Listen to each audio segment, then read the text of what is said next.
ناظرین السلام علیکم ورحمۃ اللہ وبرکاتہ۔ عقیدہ اور منہج کے نام سے ہم نے ایک لیکچر سیریز شروع کی ہے کہ جس میں ہم برصغیر پاک و ہند کے جو مختلف مسالک ہیں، اسکول آف تھاٹ ہیں، ان کے جو عقائد ہیں، نظریات ہیں، ان کا ہم ایک انالیسس کر رہے ہیں کتاب و سنت کی روشنی میں، اور بالکل کوشش کر رہے ہیں کہ ان بائسڈ ہو کے کریں۔ ابھی پہلا ہمارا جو لیکچر تھا وہ استغاثہ کے اوپر تھا، یعنی غیر اللہ سے مدد مانگنا، اور توسل یعنی اللہ کے کسی نبی یا ولی کی توسل سے، وسیلے سے اللہ سے مانگنا۔ اس کے اوپر ہم نے ایک لیکچر ریکارڈ کروایا، تقریباً 2.5 گھنٹے کا تھا، تفصیلی تھا۔ اس میں ہم نے بریلوی علماء کی، دیوبندی علماء کی جو آراء ہیں، اور اسی طرح برسبیل تذکرہ اہل حدیث علماء کی رائے کا بھی ذکر آ گیا۔ اب ہم نیکسٹ جو ہے اس ایپیسوڈ میں کچھ سوالات کو ایڈریس کرنے جا رہے ہیں جو ہمارے پہلے لیکچر پہ ہمیں موصول ہوئے۔ بہت سے دوستوں نے اپریشیٹ کیا اس لیکچر کو کہ حافظ صاحب، اتفاق اختلاف اپنی جگہ، لیکن آپ کا بیان کرنے کا جو انداز اور اسلوب تھا اس نے ہمیں اٹریکٹ کیا اور اس نے ہمیں متاثر کیا، اور ایسا ہی ہونا چاہیے۔ اختلاف اسی طرح سے، اگر آپ کو کسی سے ہے تو اسی طرح سے بیان کرنا چاہیے۔ بہرحال ہم شکر گزار ہیں جنہوں نے اس لیکچر کو اپریشیٹ کیا۔ کچھ دوستوں نے جو ہے وہ کچھ سوالات جو ہے وہ کمنٹس میں کیے، یا واٹس ایپ پہ کیے، یا ویسے ان کا اظہار کیا، تو ان سوالات کو ہم نے لسٹ ڈاؤن کیا، اور اب ہمارا یہ جو سیکنڈ لیکچر ہے ہم ان سوالات کو ایڈریس کرنے جا رہے ہیں۔ ہو سکتا ہے اس میں کوئی سوال جو ہے وہ مس بھی ہو گیا ہو کسی دوست کا، تو بہرحال کوشش کی ہے میں نے کہ سارے سوالات اس میں ایڈریس ہو جائیں۔ پہلا سوال جو ہمارے سامنے آیا وہ یہ تھا کہ میت سے مانگنا اس وقت شرک ہے جب کہ عبادت کی نیت سے ہو۔ آپ اس کو سوال کہہ لیں یا تبصرہ کہہ لیں، بہرحال میں آپ کو اس کا خلاصہ بتا دیتا ہوں کہ میت سے مانگنا اس وقت شرک ہے جب کہ عبادت کی نیت سے ہو۔ وہ کہہ رہے ہیں کہ جی اگر آپ نے عبادت کی نیت سے مانگا ہے قبر پہ کھڑے ہو کے اور ولی سے یا نبی سے، تو پھر تو شرک ہے، یا غیر اللہ سے اگر آپ نے اس کی عبادت کی نیت سے مانگا پھر تو شرک ہے، اور اگر عبادت کی نیت نہیں ہے تو وہ کہتے ہیں جی شرک نہیں ہے۔ یہ ایک فرق کیا جاتا ہے۔ اس کو وہ یوں بھی بیان کرتے ہیں کہ جی اصل میں جو مشرکین مکہ تھے وہ بتوں کو مستحق عبادت سمجھتے تھے، اور ان کو مستحق عبادت سمجھ کے مانگا کرتے تھے، یعنی وہ یہ کہتے تھے کہ جی یہ عبادت کے مستحق ہیں، ہماری عبادت کے مستحق ہیں، اس لیے قرآن نے ان پہ تنقید کی ہے۔ ہم جب اولیاء سے مانگتے ہیں یا صحابہ سے مانگتے ہیں یا انبیاء سے مانگتے ہیں تو ہم اصل میں ان کو مستحق عبادت نہیں سمجھتے، عبادت کا مستحق نہیں سمجھتے، ٹھیک ہے؟ تو اس لیے ہمارا یہ فعل شرک نہیں ہے۔ تو اس طرح سے وہ مشرکین مکہ کے فعل میں اور اپنے فعل میں کچھ لوگ فرق کرتے ہیں، اور وہ یہ کہتے ہیں کہ جی یہ جو ہم نے فرق کیا ہے، یہ فرق جو ہے نا یہ سلف صالحین سے چلا آ رہا ہے، بلکہ یہاں تک بھی بعض لوگوں نے یہ بات کہی ہے کہ ابن تیمیہ سے پہلے جو ہے وہ یہ بات آپ کہیں نہیں دکھا سکتے، یہ جو آپ نقطۂ نظر آپ نے پچھلے لاسٹ لیکچر میں بیان کیا۔ دیکھیں ابھی یہاں پہ 2 سوالات جمع ہو گئے۔ ایک یہ کہ ہم مستحق عبادت جو ہے وہ سمجھ کے ان کی عبادت نہیں کرتے، اور وہ مستحق عبادت سمجھ کے عبادت کرتے تھے۔ اس چیز کو ہم ذرا قرآن سے دیکھیں، ہم نے پہلے بھی دکھایا لیکن ہم دوبارہ اس کو جو ہے وہ قرآن سے آپ کو دکھاتے ہیں۔ یہ ہمارے سامنے جو ہے وہ سورہ یونس ہے، سورہ یونس کی آیت نمبر 18، ٹھیک ہے؟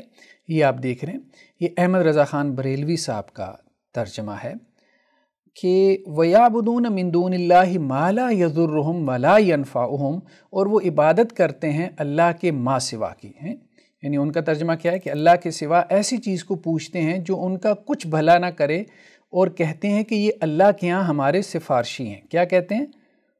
اور کہتے ہیں کہ یہ اللہ کے ہاں ہمارے سفارشی ہیں، ٹھیک ہے؟ تو وہ اس کی عبادت کرتے ہیں جو ان کو نہ نفع پہنچا سکتا ہے نہ نقصان پہنچا سکتا ہے، اور وہ یہ کہتے ہیں کہ یہ اللہ کے یہاں ہمارے سفارشی ہیں۔ تو اللہ تعالیٰ کیا کہہ رہے ہیں کہ تم فرماؤ اے نبی صلی اللہ علیہ وسلم، آپ فرمائیں کیا اللہ کو وہ بات بتاتے ہو جو اس کے علم میں نہیں؟ ٹھیک ہے، نہ آسمانوں میں نہ زمین میں۔ اب آپ دیکھیں کہ مشرکین مکہ ان کو مستحق عبادت نہیں سمجھتے تھے۔ یہ سورہ یونس کی آیت نمبر 18 واضح بالکل کلیئر کٹ ہے، جو سمجھنا چاہے سیدھی سی بات ہے۔ مشرکین مکہ ان کو نہیں سمجھتے تھے کہ ہمارا نفع نقصان ان کے پاس ہے، وہ یہ نہیں بات سمجھتے تھے۔ اللہ تعالیٰ نے جب ان پہ تنقید کی کہ بھائی کس کی عبادت کر رہے ہو جو نفع اور نقصان کا مالک نہیں ہے، تو وہ آگے سے کیا کہتے؟ ٹھیک ہے، یہ نفع نقصان کے مالک نہیں ہے، یہ متصرف بذات نہیں ہے، لیکن اللہ کے ہاں ہمارے سفارشی ہیں۔ وَيَقُولُونَ هَؤُلَاءِ شُفَعَاؤُنَا عِندَ اللَّهِ، وہ آگے سے یہ جواب دیتے ہم نے کب کہا ہے کہ یہ نفع نقصان کے مالک ہیں؟ ہم نے کب کہا ہے؟ ہم تو کہہ رہے ہیں کہ ہم اس لیے جو ہے وہ ان سے دعا کر رہے ہیں کہ یہ اللہ کے ہاں ہماری سفارش کر رہے ہیں۔ تو وہ ان کو مستحق عبادت نہیں سمجھتے تھے، وہ ان کو سفارشی سمجھتے تھے، سفارشی سمجھتے تھے۔ اس بات کو سمجھیں، وہ ان کو متصرف بذات نہیں سمجھتے تھے کہ ذاتی طور پہ ان کو کوئی اختیار حاصل ہے کہ وہ ہماری مرادیں پوری کر سکیں۔ وہ یہ سمجھتے تھے کہ اللہ نے ان کو یہ اختیار دیا ہوا ہے کہ وہ ہماری مرادیں پوری کر سکتے ہیں۔ قرآن مجید کی اس آیت کو دوبارہ دیکھیں، وَيَعْبُدُونَ مِن دُونِ اللَّهِ مَا لَا يَضُرُّهُمْ وَلَا يَنفَعُهُمْ، اور وہ عبادت کرتے ہیں اللہ کی ماں سوا کی جو ان کو نہ نقصان دے سکتا ہے نہ نفع پہنچا سکتا ہے۔ وَيَقُولُونَ هَؤُلَاءِ شُفَعَاؤُنَا عِندَ اللَّهِ، اور کہتے ہیں کہ یہ اللہ کے ہمارے سفارشی ہیں۔ اللہ تعالیٰ کیا کہہ رہے ہیں؟ قُلْ أَتُنَبِّئُونَ اللَّهَ بِمَا لَا يَعْلَمُ فِي السَّمَاوَاتِ وَلَا فِي الْأَرْضِ، تم اللہ کو بتا رہے ہو کہ اللہ کے ہاں سفارشی بھرتی ہو گئے۔ بھائی تم اللہ کو خبریں دو گے، تم اللہ کو بتاؤ گے کہ اللہ کے ہاں سفارشی بھرتی ہو گئے ہیں جو اللہ کے بیاف پہ جو ہے وہ تمہاری دعائیں سنتے ہیں۔ کیا بات کر رہے ہو؟ اگر اللہ نے کوئی سفارشی بھرتی کرنے ہوتے، اگر اللہ نے اپنے اختیارات تقسیم کرنے ہوتے تو وہ کھول کے قرآن مجید میں بیان کر دیتا۔ تم اللہ کو یہ مت بتاؤ کہ اللہ کے سفارشی ہیں کہ نہیں ہیں،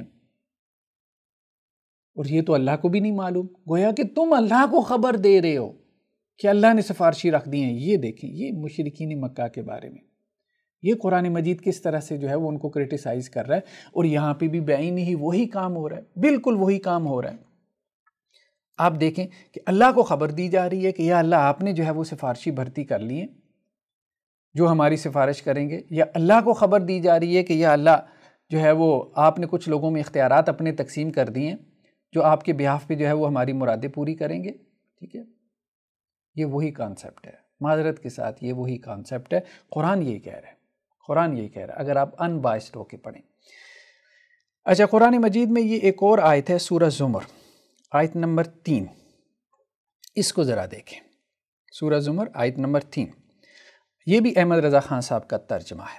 الا للہ الدین الخالص، ہاں خالص اللہ ہی کی بندگی ہے۔ والذین اتخذوا من دونہ اولیاء، اور جنہوں نے اللہ کے علاوہ معبود بنا لیے، ٹھیک ہے، اور جنہوں نے اس کے سوا والی بنا لیے، کہتے ہیں ہم تو انہیں صرف اتنی بات کے لیے پوچھتے ہیں کہ یہ ہمیں اللہ کے پاس نزدیک کر دیں۔ ٹھیک ہے، ما نعبدہم، نہیں ہم عبادت کرتے ان کی مگر اس لیے کہ لیقربونا الی اللہ زلفیٰ، تاکہ ہمیں اللہ کے زیادہ قریب کر دیں۔ یہ حصر کا اسلوب کہلاتا ہے، یعنی وہ کہتے ہیں کہ ہم عبادت کر ہی اس لیے رہے ہیں، یعنی وہ یہ نہیں کہہ رہے کہ یہ مستحق عبادت ہے، یہ نہیں کہہ رہے مستحق عبادت ہیں، وہ یہ کہہ رہے ہیں کہ یہ اصل میں ایک واسطہ ہے، ایک ذریعہ ہے ہمارے اور رب کے درمیان، یہ ہمیں اللہ کے زیادہ قریب کر دیں گے۔ بیسیکلی وہ اللہ کا قرب چاہتے ہیں۔ اب بات سمجھ رہے ہیں، بیسیکلی مشرکین مکہ اللہ کا قرب چاہتے تھے، لیکن اس ذریعے سے چاہتے تھے۔ تو اللہ نے کہا کہ نہیں، اللہ کا قرب حاصل کرنے کا جو ذریعہ وہ اللہ نے بتا دیا ہے، وہ براہ راست حاصل کرو، اللہ کے قرب کی منزلیں براہ راست طے کرو، درمیان میں یہ واسطے نکال دو۔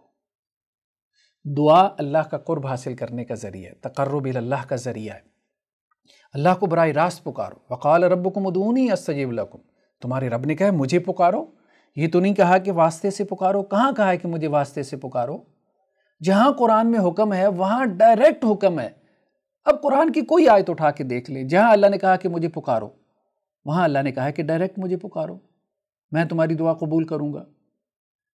تو اب درمیان میں واسطے بنا کے اور یہ فلسفے جو ہے وہ ہم بنا لیں کہ اللہ نے اپنے اختیارات ان میں تقسیم کر دیے، ہم ان کو پکاریں گے، وہ اللہ کو پکاریں گے، ہم ان کے سامنے اپنی حاجت رکھیں گے، وہ اللہ کے ہاں رکھیں گے. یہ اللہ نے قرآن میں کہاں کہا ہے کہ بھئی تم اپنی حاجت اپنے انبیاء اور اولیاء کے سامنے رکھو، صحابہ کے سامنے رکھو اور وہ میرے سامنے رکھیں گے؟ یہ قرآن میں کہاں کہا ہے؟ یعنی ان کی فوت ہونے کے بعد کی بات ہم کر رہے ہیں. ٹھیک ہے، تو اس بات کو ذہن میں رکھیں کہ یہ بالکل بھی جو ہے وہ قرآنی تصور نہیں ہے، بالکل بھی قرآنی تصور نہیں ہے. اور عقیدہ ہم نے قرآن سے لینا ہے. قرآن سے زیادہ جو ہے وہ اتھینٹک چیز کیا ہو سکتی ہے؟ اور پھر جو قرآن سے استدلال کیا گیا معذرت کے ساتھ ہم اس پہ بھی گفتگو کرتے ہیں. یہ تو قرآن کی وہ آیات ہیں نا جو بالکل کلیئر کٹ ہے، سری ہیں، جسے کہتے ہیں ایکسپلیسٹ ہیں. کوئی بھی ترجمہ آپ اٹھا کے دیکھ لیں، کوئی بھی ترجمہ آپ اٹھا کے دیکھ لیں. اچھا، اب یہ ایک جو دوسرا کویسچن کیا ہے کہ جی یہ جو آپ عقیدہ بیان کر رہے ہیں، آپ نے کہا کہ جی وسیلہ بھی نہیں ہو سکتا، یہ امام ابن تیمیہ سے پہلے کسی نے نہیں بیان کیا. دیکھیں یہ آپ کا تاثر غلط ہے. مطلب کہنے کا مقصد یہ ہے کہ اگر مطلب کوئی مناظرہ کرنا ہے تو پھر اور بات ہے، لیکن اگر آپ واقعتاً جاننا چاہتے ہیں کہ بھئی ابن تیمیہ سے پہلے بھی کسی نے بات کی ہے ان عقائد کے حوالے سے، نظریات کے حوالے سے، تو ہم آپ کو دکھا دیتے ہیں کہ بھئی بہت سے فقہا نے بات کی ہے، بلکہ حنفی فقہا نے کی ہے. آپ استغاثہ کی بات کرتے ہیں، ہم تو یہ کہتے ہیں کہ جو وسیلہ ہے، وسیلہ، اس کو بھی حنفی فقہا کی ایک جماعت نے کہا ہے کہ یہ جائز نہیں ہے. نبی کریم صلی اللہ علیہ وسلم کا وسیلہ جائز نہیں ہے، انبیاء کا وسیلہ جائز نہیں ہے، اولیاء کا وسیلہ جائز نہیں ہے. کیوں؟ کیونکہ یہ وسیلہ جو ہے وہ ہمیں سنت سے ثابت نہیں ملتا. اچھا چلیں ہم آپ کو کچھ جو ہے وہ حوالہ جات دکھاتے ہیں. آپ اپنی کتب فقہ میں جا کے ان حوالہ جات کو دیکھیں اور ریاکشن میں نہ آئیں. معذرت کے ساتھ آپ کو آر دلانا مقصود نہیں ہے. اگر میرے کسی لفظ سے آپ کو کوئی آپ کے اندر کوئی ریاکشن پیدا ہو رہا ہے تو خیر اس کے لیے میں پیش کی معذرت. بس بندہ تھوڑا سا جوش میں آ جاتا ہے بات کرتے کرتے. کہنے کا مقصد یہ ہے کہ آپ کی کتب فقہ کے اندر جو ہے وہ وسیلے کا انکار موجود ہے، اور یہ کتب فقہ وہ ہیں جو ابن تیمیہ علیہ الرحمہ سے پہلے لکھی گئی تھی. امام ابن تیمیہ کا سن وفات ابھی جا کے گوگل کریں، کوئی تقریباً 728 ہے، 728 ہجری.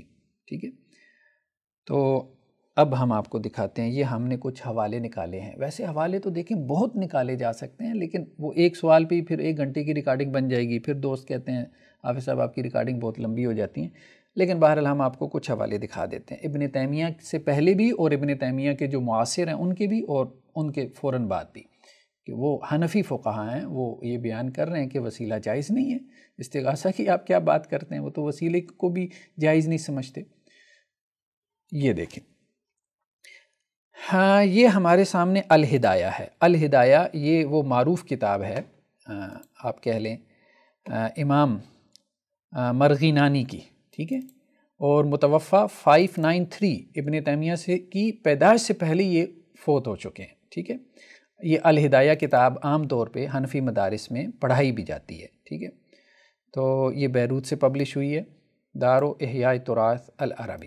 ٹھیک ہے، تو اس میں یہ کیا کہتے ہیں، وَيُكْرَهُ أَن يَقُولَ الرَّجُلُ فِي دُعَائِهِ بِحَقِّ فُلَانٍ أَوْ بِحَقِّ أَنْبِيَائِكَ وَرُسُلِكَ.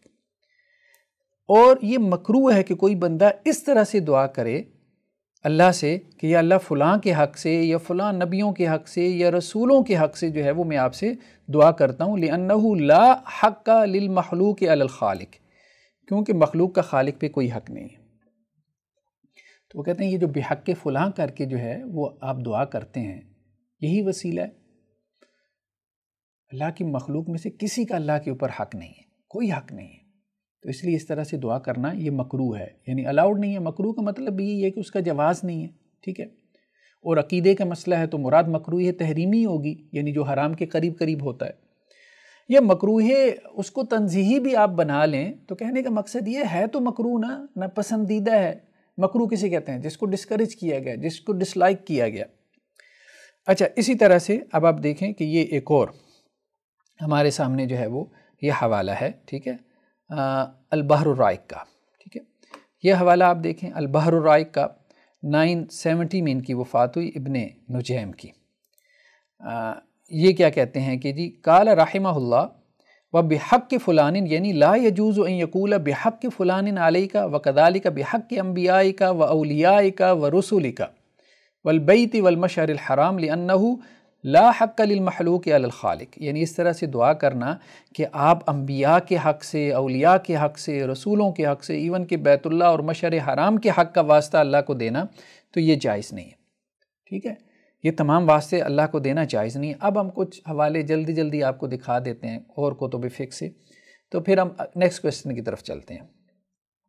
یہ دیکھیں تبیین الحقائق ہے، یہ بھی شرح کنز دقائق ہے، ٹھیک ہے، وہی عبارت آ گئی، ٹھیک ہے، کہ بحق فلاں سے دعا کرنا، این یکرہ ان یقول فی دعائی، مکروہ ہے کہ اس طرح سے دعا کرے، بحق فلان وقضا بحق انبیائک و اولیائک او بحق رسلک او بحق البیت او المشعر الحرام لانہ لا حق للحق علی اللہ تعالی، ٹھیک ہے۔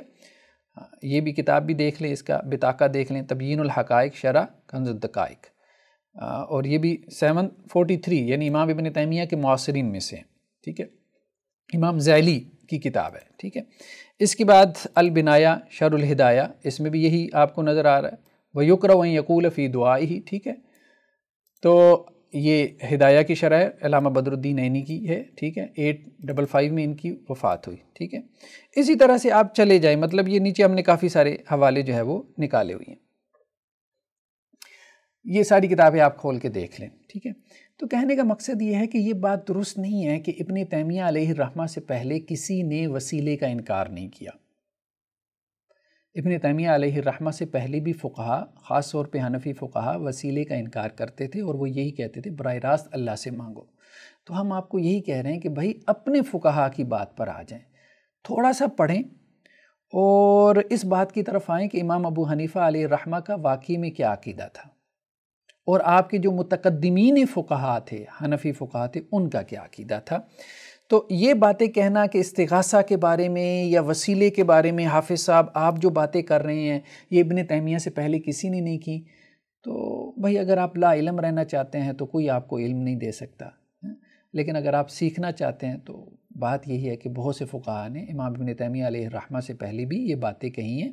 یہ عقیدہ استغاثہ جو ہے جواز، اس کا جواز نہیں ہے، استغاثے کا جواز نہیں ہے، ٹھیک ہے، یہ عقیدہ جو ہے وہ آپ کو چاروں فقہا کے ہاں مل جاتا ہے۔ اور توسل جو ہے آپ یوں کہہ سکتے ہیں کہ توسل کے حوالے سے کچھ تفصیل ہے، کچھ فقہا اس کی بعض شرائط کے ساتھ جو ہے وہ اجازت دیتے ہیں، وہ خیر ہم آگے چل کے کسی سوال میں اس کو ایڈریس کر لیں گے۔ اچھا، نیکسٹ کویسچن ہمارے پاس کیا ہے کہ جی حافظ صاحب یہ جو آپ نے ما تحت الاسباب اور ما فوق الاسباب کی تفریق کی ہے، تو یہ تفریق کتاب و سنت میں کہاں ہے؟ بہت اچھا کویسچن ہے، بہت زبردست کویسچن ہے، اس کو ہم اپریشیٹ کرتے ہیں۔ دیکھیں اگر آپ یہ کہتے ہیں کہ حافظ صاحب ما تحت الاسباب، آپ کہتے ہیں کہ جی استغاثہ جائز ہے جو ما تحت الاسباب یعنی فزیکل لاز کے تحت ہو، اور جو ما فوق الاسباب ہو تو وہ استغاثہ جائز نہیں ہے۔ یہ کتاب و سنت میں کہاں لکھا ہوا ہے؟ تو صحیح بات ہے، نہیں لکھا ہوا ہے، سیدھی سی بات ہے۔ دیکھیں جو ان بائس ریسرچر ہوگا وہ گھما پھرا کے چیزیں نہیں بیان کرے گا، ٹھیک ہے۔ آپ نے کلیئر کٹ سوال کیا، کلیئر کٹ اس کا جواب یہ ہے کہ نہیں لکھا ہوا، ٹھیک ہے بھائی، جواب وہی ہوتا ہے جو کلیئر کٹ ہو، ٹھیک ہے۔ میں نے نکالنا ہے تو میں نکال بھی لوں گا، نکال کے دکھا بھی سکتا ہوں، جیسے وہ ہمارے جو بریلوی حضرات ہیں وہ چیزیں نکال لیتے ہیں، لیکن وہ نظر آتا ہے کہ بھائی یہ نکال رہے ہیں، کیونکہ قرآن میں کہیں پہ بھی نہیں ہے کہ واسطے سے اللہ کو پکارو۔ وہ جہاں سے نکالیں گے نا تو وہ پتہ چلتا ہے کہ یہ بات انہوں نے نکالی ہوئی ہے، جہاں پہ بھی قرآن میں بھی اللہ کو پکارو، بس براہ راست پکارو۔ تو اسی طرح سے ما فوق الاسباب ما تحت الاسباب کی تقسیم نکالنا چاہیں تو لوگ نکال سکتے ہیں، ٹھیک ہے، لیکن ہم کہتے ہیں کہ عقیدہ بالکل کلیئر ہونا چاہیے، بس ایسے بیان کریں اور اگلے کو بس سمجھ میں آ جائے، یہ نہیں کہ جی لمبی چوڑی میں تشریح کر رہا ہوں اور اس میں بریکٹس میں جو ہے وہ اضافے کر کے آپ کو بتا رہا ہوں اس کا یہ معنی، اس کا یہ مفہوم ہے، نہیں۔ تو پھر ہم نے یہ تقسیم کیوں کی؟ دیکھیں بات یہ ہے کہ اصل چیز ما فوق الاسباب اور ما تحت الاسباب نہیں ہے، اس بات کو سمجھیں۔ اصل چیز یہ نہیں ہے، نہ ہم نے یہ کہا ہے، ہاں ہم نے یہ دو اصطلاحات ضرور استعمال کی ہیں اور اس کی وجہ بھی ہم آپ کو بتاتے ہیں۔ ہماری کتاب ہے مکالمہ، یہ آپ کو ہماری ویب سائٹ پہ مل جائے گی، میرے نام سے ہے drhafizmohammadzubیر.com، وہاں تصانیف کے سیکشن میں جائیں، وہاں مکالمہ ہے، مکالمہ میں ایک چیپٹر ہے توحید اور شرک کے اوپر، اس میں یہ بات آپ کو تفصیلی طور پہ ملے گی۔ دیکھیں اصل چیز کیا ہے کہ اللہ نے شرک کو حرام قرار دیا ہے، ٹھیک ہے، اصل چیز یہی ہے کہ شرک حرام ہے۔ یہ دیکھیں یہ قرآن میں ہے کہ ان اللہ لا یغفر ان یشرک بہ ویغفر ما دون ذلک لمن یشاء، کہ اللہ تعالیٰ شرک نہیں معاف کرے گا اور اس کے سوا جو گناہ ہے وہ اللہ تعالیٰ معاف کر دے گا، ٹھیک ہے، جس کے لیے چاہے گا۔ اور جو اللہ کے ساتھ شرک کرے گا تو اس نے بہت بڑا اللہ پہ بہتان باندھا، ٹھیک ہے۔ تو کہنے کا مقصد یہ ہے کہ شرک حرام ہے۔ اب اس کو تو مانتے ہیں نا کہ شرک حرام ہے اور قرآن نے اس کو حرام کیا ہے اور واضح طور پہ کی ہے، مطلب اس میں کوئی ہمیں وہ نہیں کرنا پڑتا کہ ہم نکال رہے ہیں قرآن سے کہ شرک حرام ہے، ٹھیک ہے، کلیئر ہوگی بات۔ اب آگے چلیں، شرک کیا چیز ہے؟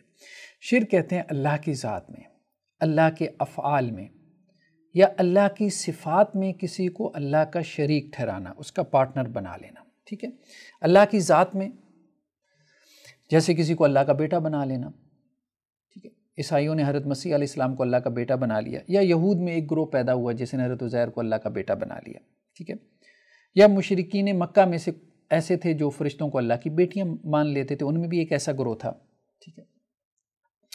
ایک تو یہ ہو گیا، یا کچھ ایسے بھی تھے کہ جنہوں نے اللہ اور وجعلوا بینہ وبین الجنۃ نسبا، قرآن نے یہ بھی کہا کہ اللہ میں اور جنات میں بھی کوئی رشتہ داری نکال لیتے تھے، مختلف سیکٹس ہیں، ٹھیک ہے۔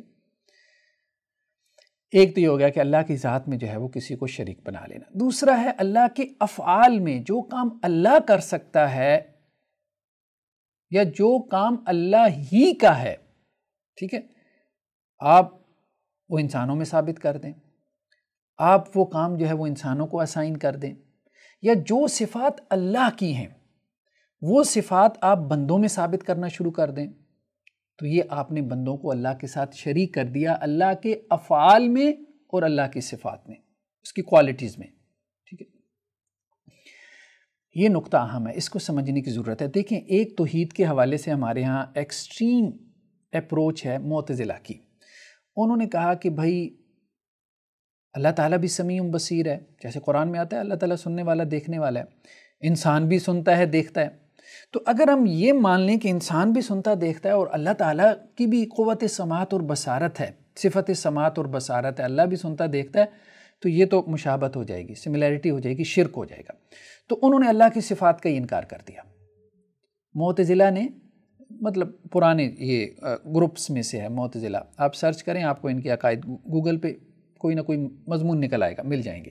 تو انہوں نے صفات کا ہی انکار کر دیا، اللہ کی صفات کا انکار کر دیا۔ انہوں نے کہا کہ اگر اللہ کی صفات کو ہم مانیں گے تو انسانوں کے اندر بھی وہی صفات ہیں، انسان بھی دیکھ رہا ہے اللہ بھی دیکھ رہا ہے، انسان بھی سن رہا ہے اللہ بھی سن رہا ہے، تو اس سے کیا ہوگا؟ اس سے یہ ہوگا کہ انسان اور اللہ میں مشابہت ہو جائے گی اور شرک لازم آ جائے گا۔ تو شرک سے بچنے کے لیے ضروری ہے کہ اللہ کی صفات کا انکار کر دو۔ تو قرآن مجید میں جتنی اللہ کی صفات تھیں انہوں نے سب کا انکار کر دیا، ٹھیک ہے۔ مطلب انہوں نے کہا کہ یہ صفات نہیں ہے، یہ اللہ کے نام ہیں، اس طرح سے بات بنا لی، ٹھیک ہے، یا اور بھی کئی طرح سے بات بنائی، ہم اس میں تفصیل میں نہیں جاتے، وہ علم کلام کا موضوع ہے۔ دوسری انتہا اور ایکسٹریم اللہ کی صفات اور افعال کے حوالے سے یہ پیدا ہوئی کہ جو اللہ کے افعال اور صفات تھیں، ٹھیک ہے، جس طرح سے وہ اللہ کے لیے ثابت ہو رہی تھیں اس طرح سے یا اس کے قریب یا اس کے مماثل وہ صفات بندوں کے لیے بھی ثابت کی جانے لگی، تو یہ اس طرح سے شرک ہو گیا۔ دیکھیں قرآن مجید میں ایک آیت بڑی اہم ہے، اگر ہم اس آیت کو دیکھیں اور اس پہ ہم غور کریں، یہ آیت اب آپ دیکھیں سورہ شورى کی ہے، لیس کمثلہ شیء، اللہ کی مانند کوئی چیز نہیں ہے، ٹھیک ہے، اس جیسا کوئی نہیں ہے، اور وہی سنتا اور دیکھتا ہے۔ لیس کمثلہ شیء، اس کی مانند کچھ بھی نہیں ہے، اور وہ سننے والا دیکھنے والا ہے۔ یعنی یہاں صفات کا بھی اس بات ہے کہ وہ سننے والا ہے دیکھنے والا ہے، لیکن ساتھ میں یہ انکار بھی ہے کہ اس کے جیسا سننا دیکھنا کسی کا بھی نہیں ہے، یعنی اس کے جیسا کوئی نہیں ہے، مطلب اس کے جیسا سننا اور دیکھنا بھی کسی کا نہیں ہے۔ اب بات سمجھ رہے ہیں نا، اللہ تعالیٰ سمیع اور بصیر ہے، انسان بھی سنتا دیکھتا ہے، لیکن انسان کا سننا دیکھنا ویسا نہیں ہے جیسے اللہ کا سننا دیکھنا، کہ اللہ تعالیٰ وہاں سے بھی آواز انسان کی سن لیتا ہے. یعنی یہاں ہم زمین پہ بیٹھے ہیں، آسمانوں پہ اللہ تعالیٰ ہماری آواز سن لیتا ہے، لیکن انسان کا سننا کیا ہے؟ وہ محدود ہے. کوئی 1 کلومیٹر سے ہمیں آواز دے گا تو ہم نہیں سن سکتے. ہماری جو صفات ہیں وہ محدود ہیں، وہ ناقص ہیں، وہ انکمپلیٹ ہیں. ٹھیک ہے. اور اگر ایک وقت میں جو ہے وہ 100 لوگ مجھے پکاریں گے، آپ کو پکاریں گے، آپ نہیں سن سکتے. اللہ کو اگر اربوں بھی پکاریں گے اللہ تعالیٰ سن سکتا ہے. اسی طرح دیکھنا ہے، ایک خاص حد سے زیادہ میں نہیں دیکھ سکتا. سامنے پہاڑ ہے، پہاڑ کے اوپر ایک چونٹی چل رہی ہے، مجھ سے جو ہے وہ کوئی 50 کلومیٹر دور وہ پہاڑ نظر آ رہا ہے، لیکن اس کے اوپر ایک چونٹی چل رہی ہے، یا اس کے اوپر درخت ہے، اس کا ایک پتا ہل رہا ہے، تو میں اپنی نیکڈ آئی سے نہیں دیکھ سکتا کہ وہاں چونٹی چل رہی ہے، وہاں جو انسیکٹ ہیں، حشرات الارض ہیں، یا وہاں درخت کا پتا ہل رہا ہے. لیکن اللہ تعالیٰ 7 آسمانوں سے یہ سب جانتا ہے. ما تسقط من ورقہ، کسی جو ہے وہ درخت کا کوئی پتا تک نہیں گرتا، لیکن اللہ سبحانہ و تعالیٰ اس کو جانتا ہے. ٹھیک ہے. تو اللہ تعالیٰ کے دیکھنے میں اور ہمارے دیکھنے میں بہت فرق ہے. تو اصل میں اب وہ نقطہ ہے جس کی طرف اب آپ آئیں کہ جب آپ مافوق الاسباب استغاثہ ثابت کرتے ہیں، ٹھیک ہے، تو اس وقت آپ بندوں میں ایسی صفات ثابت کر رہے ہوتے ہیں. بندوں میں صفات ہیں، نو ڈاؤٹ ہے، ہم بندوں کی صفات کا انکار نہیں کر رہے. ہم کہہ رہے ہیں بندوں میں بھی سماعت ہے، بصارت ہے، اللہ کی بھی سماعت اور بصارت ہے، لیکن دونوں میں فرق ہے. ٹھیک ہے. تو جب تک آپ ماتحت الاسباب جو ہے وہ بندوں کی صفات مان رہے ہیں تو آپ بندوں کی صفات کو ناقص ہی مان رہے ہیں. لیکن جب آپ مافوق الاسباب میٹا فزیکل جو ہے جو ایشوز ہیں ان میں بھی جا کے آپ استغاثہ شروع کر دیتے ہیں، تو پھر بیسیکلی آپ بندوں کی صفات کو اللہ کی صفات کے مماثل قرار دے رہے ہوتے ہیں. اس وجہ سے یہ شرک ہوتا ہے. مافوق الاسباب ماتحت الاسباب کی وجہ سے نہیں ہوتا. اس گہرے نقطے کو سمجھیں. اب ہم نے اس گہرے نقطے کو جو ہے وہ آپ کے سامنے کھول دیا. اس بات کو اچھے سے سمجھیں. اچھا، اب دیکھیں، ہم اس کو قرآن مجید سے آپ کو دکھاتے ہیں کہ کیسے ہوتا ہے. یہ قرآن مجید میں سورہ احقاف ہے، اس کی آیت نمبر 5. ومن اضل ممن يدعو من دون اللہ من لا يستجیب له الى یوم القیامہ وهم عن دعائهم غافلون. اور اس سے بڑھ کے گمراہ کون ہے جو اللہ کے سوا ایسوں کو پوجے، یہاں پہ دعا کا ذکر ہے. اور اس سے بڑا گمراہ کون ہے جو اللہ کے علاوہ ایسوں کو پکارے. یدعو کا لفظ ہے، ٹھیک ہے، پکارے، جو قیامت تک اس کی نہ سنے اور انہیں ان کی پوجا کی خبر بھی نہیں. ٹھیک ہے. اچھا، اب کہنے کا مقصد یہ ہے کہ یہ جو دعا ہے، ٹھیک ہے، آخر اس شخص سے زیادہ بہکا ہوا انسان اور کون ہوگا جو اللہ کو چھوڑ کے ان کو پکارے جو قیامت تک اسے جواب نہیں دے سکتے، بلکہ اس سے بھی بے خبر ہیں کہ پکارنے والے ان کو پکار رہے ہیں. یہ مولانا مودودی کا ترجمہ ہے. ٹھیک ہے. تو کہنے کا مقصد یہ ہے کہ جو بندہ دنیا سے چلا گیا، ایک تو ہم کہہ رہے ہیں نا ماتحت الاسباب استغاثہ ہے، فاستغاثہ الذی من شیعتہ علی الذی من عدوہ. ٹھیک ہے، کوئی حرج نہیں ہے اس میں. بنی اسرائیل کے ایک شخص نے حضرت موسیٰ علیہ السلام سے کہا تھا کہ یہ جو قبطی ہے آل فرعون میں سے، یہ مجھے تنگ کر رہا ہے، تو آپ میری مدد کریں. کوئی حرج نہیں، ماتحت الاسباب ہے. ایک بندہ دنیا سے چلا گیا، اب وہ ایک دوسری دنیا میں ہے، بھائی عالم برزخ میں ہے. یہ قرآن نے کہا ہے کہ وہ عالم برزخ میں ہے، وہ عالم دنیا میں نہیں رہا. یہ دیکھیں اللہ سبحانہ وتعالیٰ کیا فرما رہے ہیں، حتیٰ اذا جاء احدهم الموت قال رب ارجعون. جب ان میں کسی ایک کی موت آتی ہے تو وہ کہتا ہے کہ اے میرے پروردگار مجھے لٹا دے، مجھے واپس کر دے، یعنی مجھے دنیا میں واپس بھیج دے.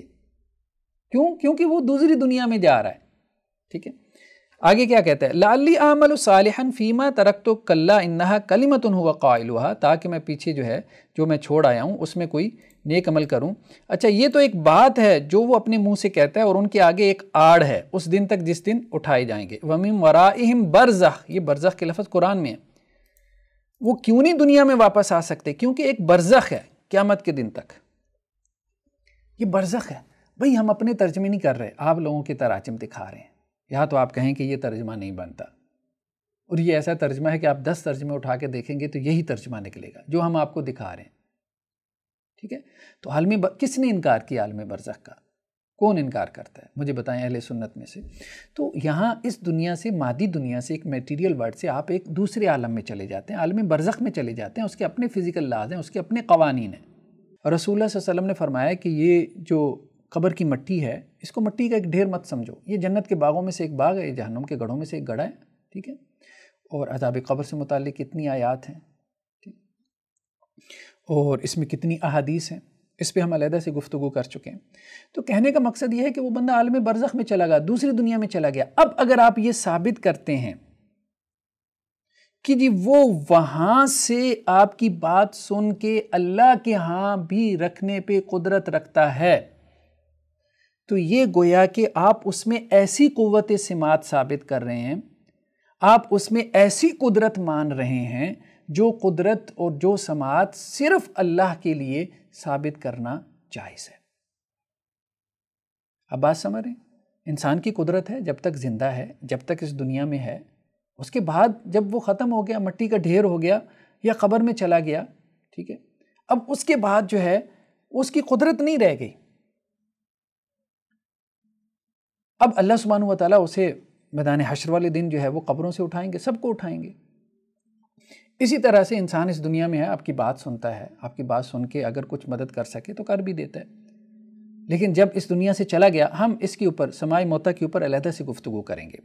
دیکھیں صرف سننے سے بھی ثابت نہیں ہوتا، وہ تو اللہ تعالیٰ ان کو سنوا دیتے ہیں، وہ ٹھیک ہے، وہ احادیث میں آتا ہے، وہ قرآن میں بھی ہے، اللہ تعالیٰ ان کو سنوا دیتے ہیں، اللہ تعالیٰ ان کو سنوا دیتے ہیں، جو چاہتے ہیں وہ آتا ہے، وہ بات آتی ہے۔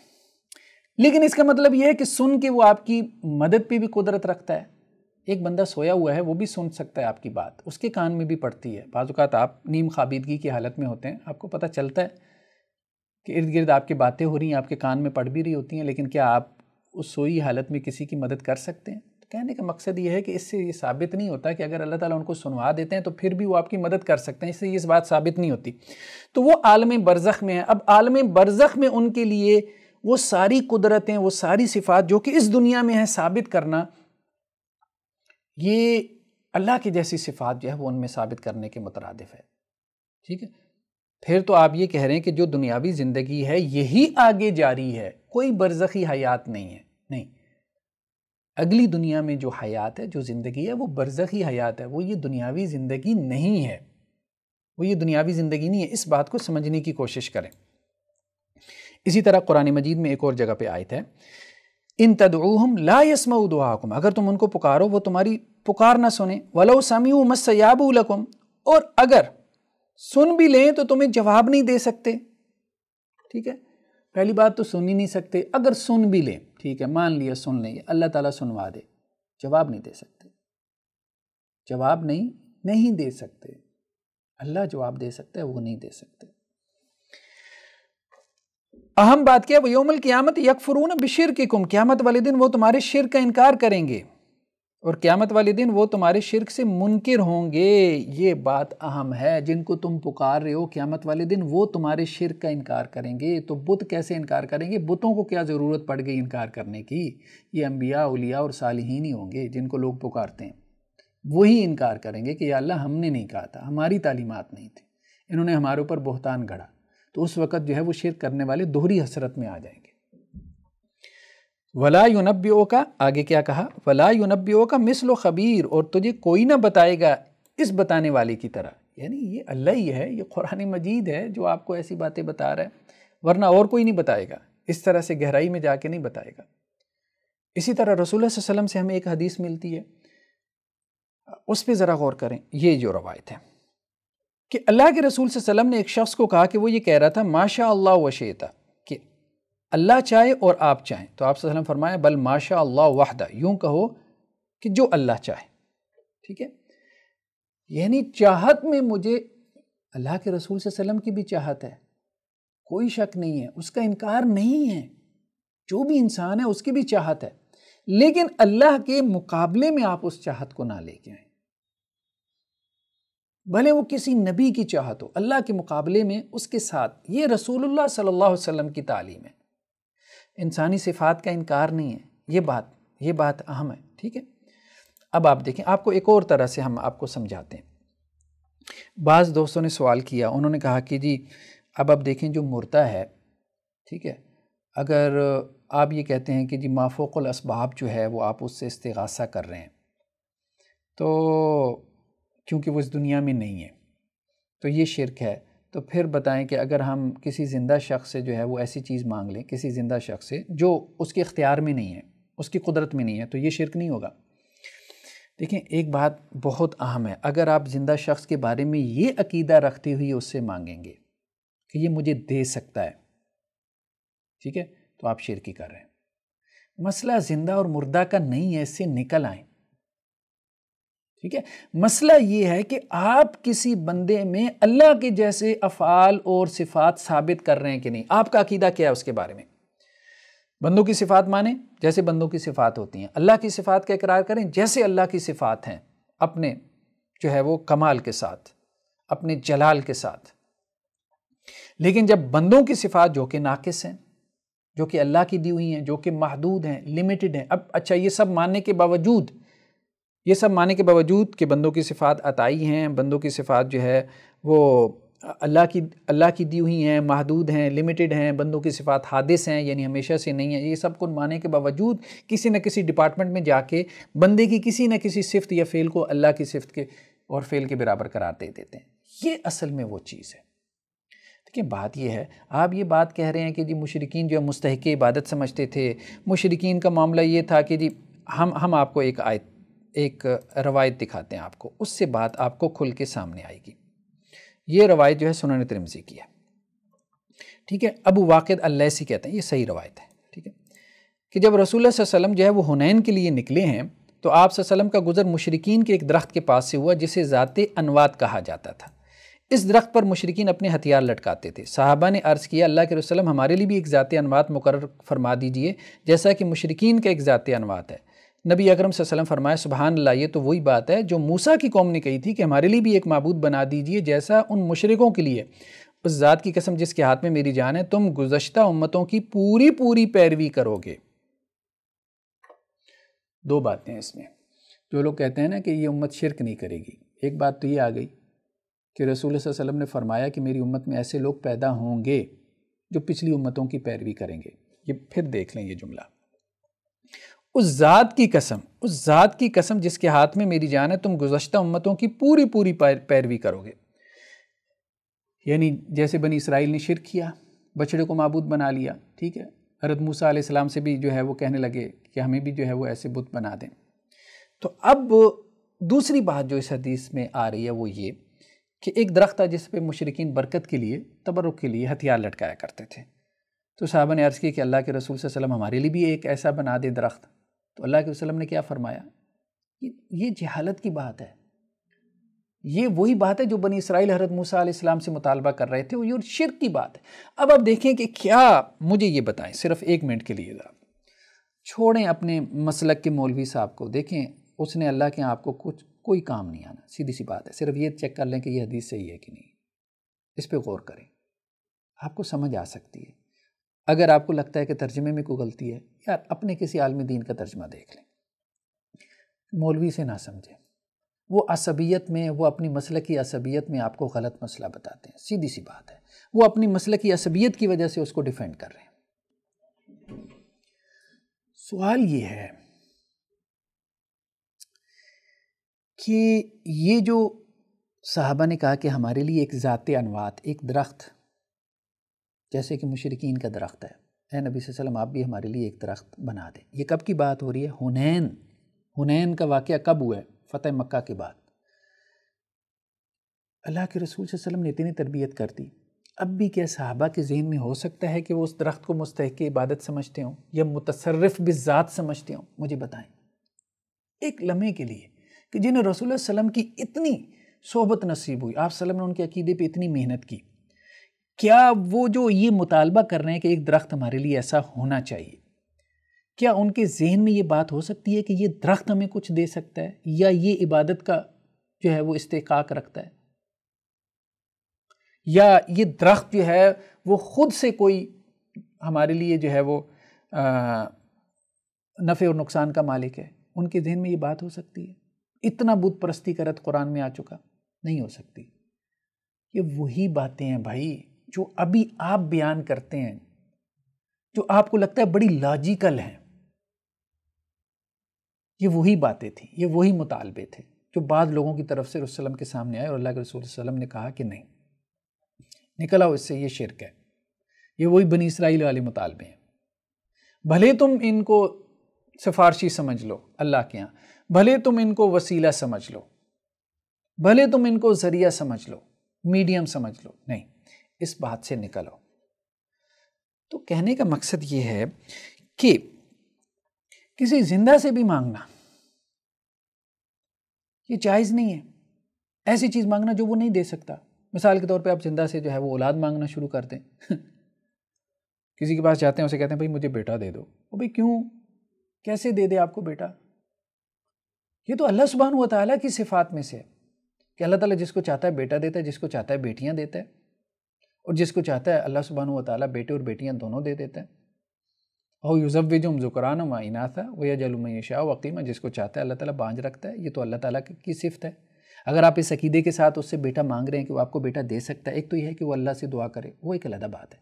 آپ اسے کہیں بھائی میرے لیے دعا کریں اللہ مجھے نرینہ اولاد دے، کوئی حرج نہیں، کوئی حرج نہیں۔ ہم نے کہا یہ جائز ہے، بالکل جائز ہے۔ ایک آپ اسے کہتے ہیں کہ یار مجھے بیٹا دے دیں، ٹھیک ہے، اب آپ اس سے ایسی چیز مانگ رہے ہیں جو اس کے اختیار میں نہیں ہے، بھلے اس کو وسیلہ سمجھ کے مانگ رہے ہوں اللہ کے ہاں، لیکن براہ راست اس سے مانگ رہے ہوں، یہ شرک ہے، یہ شرک ہے۔ کیوں؟ کیونکہ اب آپ اس کو مماثل سمجھ رہے ہیں اس کی صفات کو اللہ کی صفات کے، تو اس لیے اس کو منع کیا گیا، یعنی آپ یوں کہہ لیں کہ سدن لذریعہ اس کو منع کیا گیا۔ اب جیسے دیکھیں کہ ہدایت دینا کسی کو اللہ کا اختیار ہے، کوئی ہدایت نہیں دے سکتا، یہ بات قرآن مجید نے بھی واضح کی اور رسول اللہ صلی اللہ علیہ وسلم نے بھی خود، یہ صحیح مسلم کی روایت ہے کہ جنگ احد میں کیا ہوا کہ رسول اللہ صلی اللہ علیہ وسلم کا ایک دانت، یہ ربائی دانت آپ صلی اللہ علیہ وسلم کا جو ہے وہ شہید ہو گیا اور آپ کے سر اقدس میں زخم لگا، تو آپ صلی اللہ علیہ وسلم اپنے سر سے خون پونچھتے اور فرماتے تھے وہ قوم کیسے فلاح پاگی جس نے اپنے نبی کے سر میں زخم لگایا اور اس کا ربائی کا دانت توڑ دیا اور وہ انہیں اللہ کی طرف بلا رہا تھا۔ اس موقع پر اللہ تعالیٰ نے یہ آیت نازل فرمائی، کیا اس معاملے میں آپ کے ہاتھ میں کوئی چیز نہیں، آپ صلی اللہ علیہ وسلم کو کہا جا رہا ہے، ٹھیک ہے، فانزل اللہ عز وجل لیس لک من الامر شیء، ہدایت اللہ نے کس کو دینی؟ اب جنگ احد میں اب دیکھیں سب سے زیادہ نقصان کا جو سبب بنے تھے کون بنے تھے؟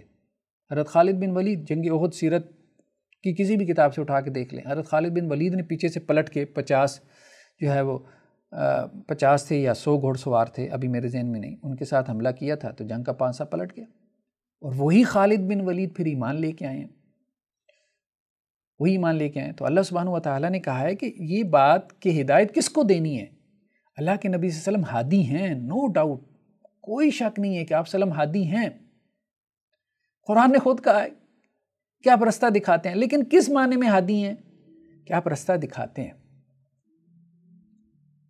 ٹھیک ہے، لیکن یہ ہے کہ اس رستے کے اوپر چلا کے ایمان تک لے آنا یہ اللہ کا اختیار ہے۔ تو ایک ہدایت اللہ دیتا ہے اور ایک ہدایت رسول دیتا ہے، تو رسول کی ہدایت کو بھی مانو کہ وہ رستہ دکھاتا ہے، اگر اس کو نہیں مانو گے تو یہ قرآن کا انکار ہو جائے گا، اور اللہ کی ہدایت کو بھی مانو کہ اللہ تعالیٰ جو ہے وہ ایمان کی ہدایت دیتا ہے، ایمان قبول کرنے کی جو ہے وہ توفیق بخشتا ہے، ٹھیک ہے۔ تو اب رسول کی ہدایت اپنی جگہ پہ، اللہ کی ہدایت اپنی جگہ پہ، دونوں میں صفت ہدایت ہے، لیکن اگر رسول کی صفت ہدایت اسی طرح سے ماننا شروع کر دو کہ جیسے اللہ کی صفت ہدایت ہے، یہ شرک ہو جائے گا۔ یہ بات اصل میں ہم نے کہی تھی، اس بات کو گہرائی میں سمجھیں کہ اللہ کی صفات بھی ثابت ہیں، بندوں کی صفات بھی ثابت ہیں، لیکن جب آپ بندوں کی صفات اس طرح سے ماننا شروع کر دیں گے جیسا کہ وہ اللہ کی صفات ہیں، تو اس وقت آپ شرک کرنا شروع کر دیں گے۔ یہ بیسیکلی ہے ما فوق اور ما تحت الاسباب کے تقسیم میں گہرائی میں جو نقطہ، کہ ما فوق الاسباب میں آپ اصل میں بندے میں وہ افعال اور وہ صفات ثابت کر رہے ہوتے ہیں، یا افعال اور صفات کو اس طرح سے ثابت کر رہے ہوتے ہیں جس طرح سے وہ اللہ کے لیے ثابت ہو رہی ہوتی ہیں۔ گہرائی میں جا کے غور کریں گے تو آپ کو نقطہ جو ہے وہ سمجھ میں آ جائے گا، اس لیے اس کو ہم نے شرک کہا، ٹھیک ہے۔ دیکھیں یہ قرآن میں بھی کئی جگہ پہ ہے کہ جن لوگوں کو یہ پکارتے ہیں، یہ جیسے دیکھیں ہمارے سامنے ایک اور آیت ہے، بس اس کے ساتھ ہم اگلے کوسچن کی طرف جاتے ہیں۔ یہ آیت ہمارے سامنے سورہ اسراء کی، اولئک الذین یدعون یبتغون الی ربہم الوسیلۃ ایہم اقرب، کہ یہ لوگ جن کو خدا کے سوا پکارتے ہیں وہ خود اپنے پروردگار کے ہاں ذریعہ تقرب تلاش کرتے رہتے ہیں کہ کون ان میں سے خدا کا زیادہ مقرب ہوتا ہے۔ یہ بہت اہم بات ہے، اپنے اس ترجمے پہ ذرا غور کیجیے گا۔ یہ آپ ان کا بھی ترجمہ لے لینا، کوئی حرج نہیں ہے، یہ آپ ان کا احمد رضا خان صاحب کا بھی ترجمہ لے لینا۔ وہ مقبول بندے جنہیں یہ کافر پوچھتے ہیں، اب بات سمجھ رہے ہیں، مقبول بندے، بت نہیں، وہ بھائی سمجھیں، مقبول بندے، یہ احمد رضا خان صاحب کا ترجمہ ہے، اور صحابہ سے یہی ترجمہ چلا آ رہا ہے۔ صحابہ سے چلیں، صحابہ سے بھی آپ کو دکھا دیتا ہوں۔ حضرت عبداللہ ابن مسعود رضی اللہ عنہ سے روایت ہے کہ انہوں نے در ذیل آیت کی تفسیر الذین یدعون یبتغون الی ربہم الوسیلہ کچھ ایسے کی کہ کچھ ایسے جن تھے جن کی پوجا کی جاتی تھی، آدمی ان کی پرستش کیا کرتے تھے، پھر وہ جن مسلمان ہو گئے۔ ٹھیک ہے، یعنی جنات کی وہ عبادت کرتے تھے۔ دیکھیں جنات کے کیا بت بنا کے عبادت کرتے تھے، مجھے بتائیں۔ وہ بھائی جنات کو پکارتے تھے، وہی جو وہ روایتیں سناتے ہیں کہ جی وہ جنگل میں آپ کی جو ہے وہ بکری گم ہو جائے یا آپ کا کوئی جانور گم ہو جائے تو پکارو اے اللہ کے بندو جو ہے وہ میری مدد کرو۔ وہ بھائی یہی تو بات ہو رہی ہے یہاں پہ، کیسے پکارو؟ اللہ کو پکارو، سیدھی سی بات ہے، اللہ کو پکارو۔ کیا اللہ آپ کی نہیں سن رہا جو آپ کو اللہ کے بندوں کو پکارنا پڑ گیا ہے؟ تو کہنے کا مقصد یہ ہے کہ فرشتوں کو بھی نہیں پکارا جا سکتا، انسانوں کو بھی نہیں پکارا جا سکتا، اور جنات کو بھی نہیں پکارا جا سکتا، کسی کو بھی نہیں پکارا جا سکتا۔ پکارنا صرف اللہ کو ہے۔ یہ دیکھیں نا، نبی کریم صلی اللہ علیہ وسلم کا اسوہ کیا ہے کہ نبی کریم صلی اللہ علیہ وسلم کو جب کوئی سخت تکلیف اور پریشانی میں آ جاتی تو آپ صلی اللہ علیہ وسلم یہ دعا پڑھتے، یا حی یا قیوم برحمتک استغیث، اے حی اے قیوم، آپ کی رحمت کے ہم امیدوار ہیں، آپ کی رحمت سے ہم آپ سے استغاثہ، یہاں استغاثہ ہو رہا ہے، تو بھائی نبی کریم صلی اللہ علیہ وسلم کے استغاثے پہ آ جائیں، نبی کریم صلی اللہ علیہ وسلم کے طریقے پہ آ جائیں۔ ہم تو آپ کو یہی کہہ رہے ہیں۔ نبی کریم صلی اللہ علیہ وسلم نے کس سے استغاثہ کیا؟ فرشتوں سے کیا، جنات سے کیا، کس سے کیا؟ اللہ سبحانہ و تعالیٰ سے کیا۔ ہاں یہ ضرور کیا برحمتک استغیث، اللہ کی رحمت کا اللہ کو واسطہ دے کے استغاثہ کیا، ٹھیک ہے، وللہ الاسماء الحسنی، اللہ کے نام ہیں، اللہ کی صفات ہیں، آپ ان کو جو ہے وہ اللہ کو ان کا واسطہ دے کے جو ہے وہ آپ اللہ سے استغاثہ کریں، دعا کریں، کوئی حرج نہیں ہے۔ یہی اسوہ رسول ہے، یہی سنت نبوی صلی اللہ علیہ وسلم ہے۔ نیکسٹ کویسچن ہے کہ ایک روایت میں صراحت سے موجود ہے کہ نبی کریم صلی اللہ علیہ وسلم نے فرمایا کہ مجھ سے استغاثہ نہ کرو بلکہ صرف اللہ سے کرو، اس کے بارے میں آپ کیا کہتے ہیں؟ دیکھیں ایک روایت ایسی ہے کہ اللہ کے رسول صلی اللہ علیہ وسلم نے کہا کہ مجھ سے استغاثہ نہ کرو، صرف اللہ سے کرو، لیکن وہ روایت ضعیف ہے۔ دیکھیں بات یہ ہے کہ ضعیف روایتوں سے ہم نے مقدمہ نہیں ثابت کرنا، بھلے وہ ضعیف روایتیں ہمارے حق میں جاتی ہیں، ٹھیک ہے، جو ہمیں چیز ضعیف لگتی ہے ہم اس کو ضعیف کہیں گے۔ ہم یہ کہتے ہیں ہمارے مقدمے کی اصل بنیاد قرآن مجید ہے، قرآن مجید ہے اور اسوہ رسول صلی اللہ علیہ وسلم ہے، سنت نبوی صلی اللہ علیہ وسلم ہے۔ اگرچہ شیخ محمد بن عبد الوہاب رحمہ اللہ نے اس روایت کو صحیح کہا ہے، ٹھیک ہے، یہ دیکھیں، ٹھیک ہے، کہ آپ صلی اللہ علیہ وسلم نے فرمایا انہ لا یستغاث بی وانما یستغاث باللہ وحدہ، مجھ سے استغاثہ نہیں ہو سکتا، استغاثہ صرف اللہ سے ہو سکتا ہے۔ یہ شیخ محمد بن عبد الوہاب نے کہا کہ یہ روایت ثابت ہے، لیکن صحیح بات یہی ہے کہ یہ روایت جو ہے وہ ضعیف ہے، یہ روایت ضعیف ہے کیونکہ شیخ بن باز نے اس کو ضعیف کہا ہے، ٹھیک ہے، شیخ بن باز نے بھی اس کو ضعیف کہا ہے، وہ بھی مملکت کے جو ہے مفتی اعظم ہے۔ اس سے آپ دیکھیں کہ ایسا نہیں ہے کہ ان کے کسی بڑے عالم دین نے کسی روایت کو صحیح کہہ دیا اور وہ ان کے حق میں بھی جا رہی تھی تو انہوں نے پھر تقلید میں اس کو صحیح کہہ دیا، ایسا نہیں ہے۔ یہ خیر ہے ایک طبقے کے اندر کہ وہ کتاب و سنت کی روشنی میں اور اپنی آزادانہ تحقیق کی روشنی میں صحیح عقیدے تک پہنچنا چاہتے ہیں۔ یہ دیکھیں شیخ بن باز نے کیا کہا ہے کہ یہ روایت جو ہے نا وہ فی اسنادی بعض ضعف، اس میں ضعف ہے، انہ لا یستغاث بی وانما یستغاث باللہ، ٹھیک ہے۔ ایک اور جگہ پہ بھی انہوں نے کہا الفوائد علمیہ میں کہ اس میں کمزوری ہے، اس روایت میں کیا ہے؟ کمزوری ہے، ٹھیک ہے۔ تو خیر کہنے کا مقصد یہ ہے کہ یہ روایت کمزور ہے، ہم اس کو دلیل نہیں بنا سکتے۔ باقی یہ بات کہ اللہ سے استغاثہ ہوگا یہ قرآن میں موجود ہے، کلیئر کٹ موجود ہے، ہم نے آپ کو دکھا دیا، ٹھیک ہے۔ تو مزید اس کو اب کیسے ثابت کریں؟ بہت آیات سے ثابت ہو چکا۔ چلیے نیکسٹ کویسچن یہ ہے کہ جی سورہ بقرہ آیت نمبر 89 میں نبی کریم صلی اللہ علیہ وسلم کے وسیلے سے دعا کرنے کا ذکر ہے۔ چلیں جی یہ آیت ہم کھول کے دیکھ لیتے ہیں کہ اگر ذکر ہے تو ہم مان لیں گے، سیدھی سی بات ہے، ہم نے کیوں نہیں ماننا؟ قرآن تو ہم نے ماننا ہے۔ تو اگر نبی کریم صلی اللہ علیہ وسلم کے وسیلے سے دعا کرنے کا ذکر ہے سورہ بقرہ آیت نمبر 89 میں تو ہم ضرور مانیں گے، کیوں نہیں مانیں گے؟ یہ سورہ بقرہ آیت نمبر 89 ہم نے نکال لی۔ تو یہاں یہ احمد رضا خان بریلوی صاحب کا ترجمہ ہے، اور جب ان کے پاس اللہ کی وہ کتاب قرآن آئی جو ان کے ساتھ والی کتاب توریت کی تصدیق فرماتی ہے، اور اس سے پہلے وہ اسی نبی کے وسیلے سے کافروں پر فتح مانگتے تھے، تو جب تشریف لایا یعنی وہ نبی ان کے پاس تشریف لائے ان کے پاس، تو وہ جانا پہچانا اس سے منکر ہو بیٹھے، تو اللہ کی لعنت منکروں پر۔ ٹھیک ہے، تو یہاں یہ اصل میں فریز ہے جس سے ان کو شبہ ہو رہا ہے کہ اس سے پہلے وہ اس نبی کے وسیلے سے کافروں پر فتح مانگتے تھے۔ یہ یہود کی بات ہو رہی ہے۔ یہود مدینہ میں تھے، ابھی تک رسول اللہ علیہ وسلم نے ہجرت نہیں کی تھی، تو یہودیوں کی جو ہے وہ وہاں پہ، اب ظاہری بات ہے اوس اور خزرج یہ بھی ایمان نہیں لائے تھے، تو ان سے لڑائی ہو جاتی تھی، یہ مشرک قبائل تھے۔ تو اب اس میں وہ ایک آیت آئی ہے کہ وہ جو یہودی تھے وہ مشرکوں کے اوپر جو ہے وہ فتح طلب کرتے تھے۔ خیر اس کی اور بھی تفسیریں کی گئی ہیں، ہم اس میں نہیں جا رہے کہ اس آیت کی کیا ممکنہ تفسیرات ہو سکتی ہیں، لیکن جو نقطہ ہم بیان کرنے لگے ہیں کہ وسیلے کا لفظ یہ ترجمے میں موجود ہے، احمد رضا خان صاحب کے ترجمے میں موجود ہے، قرآن میں کوئی عربی عبارت میں یہ لفظ موجود نہیں ہے۔ ہاں وسیلے کا لفظ قرآن میں اور جگہ پہ آیا ہے، یا ایھا الذین آمنوا اتقوا اللہ وابتغوا الیہ الوسیلہ۔ ٹھیک ہے، اہل ایمان اللہ سے ڈر جاؤ اور اللہ کی جناب میں وسیلہ تلاش کرو۔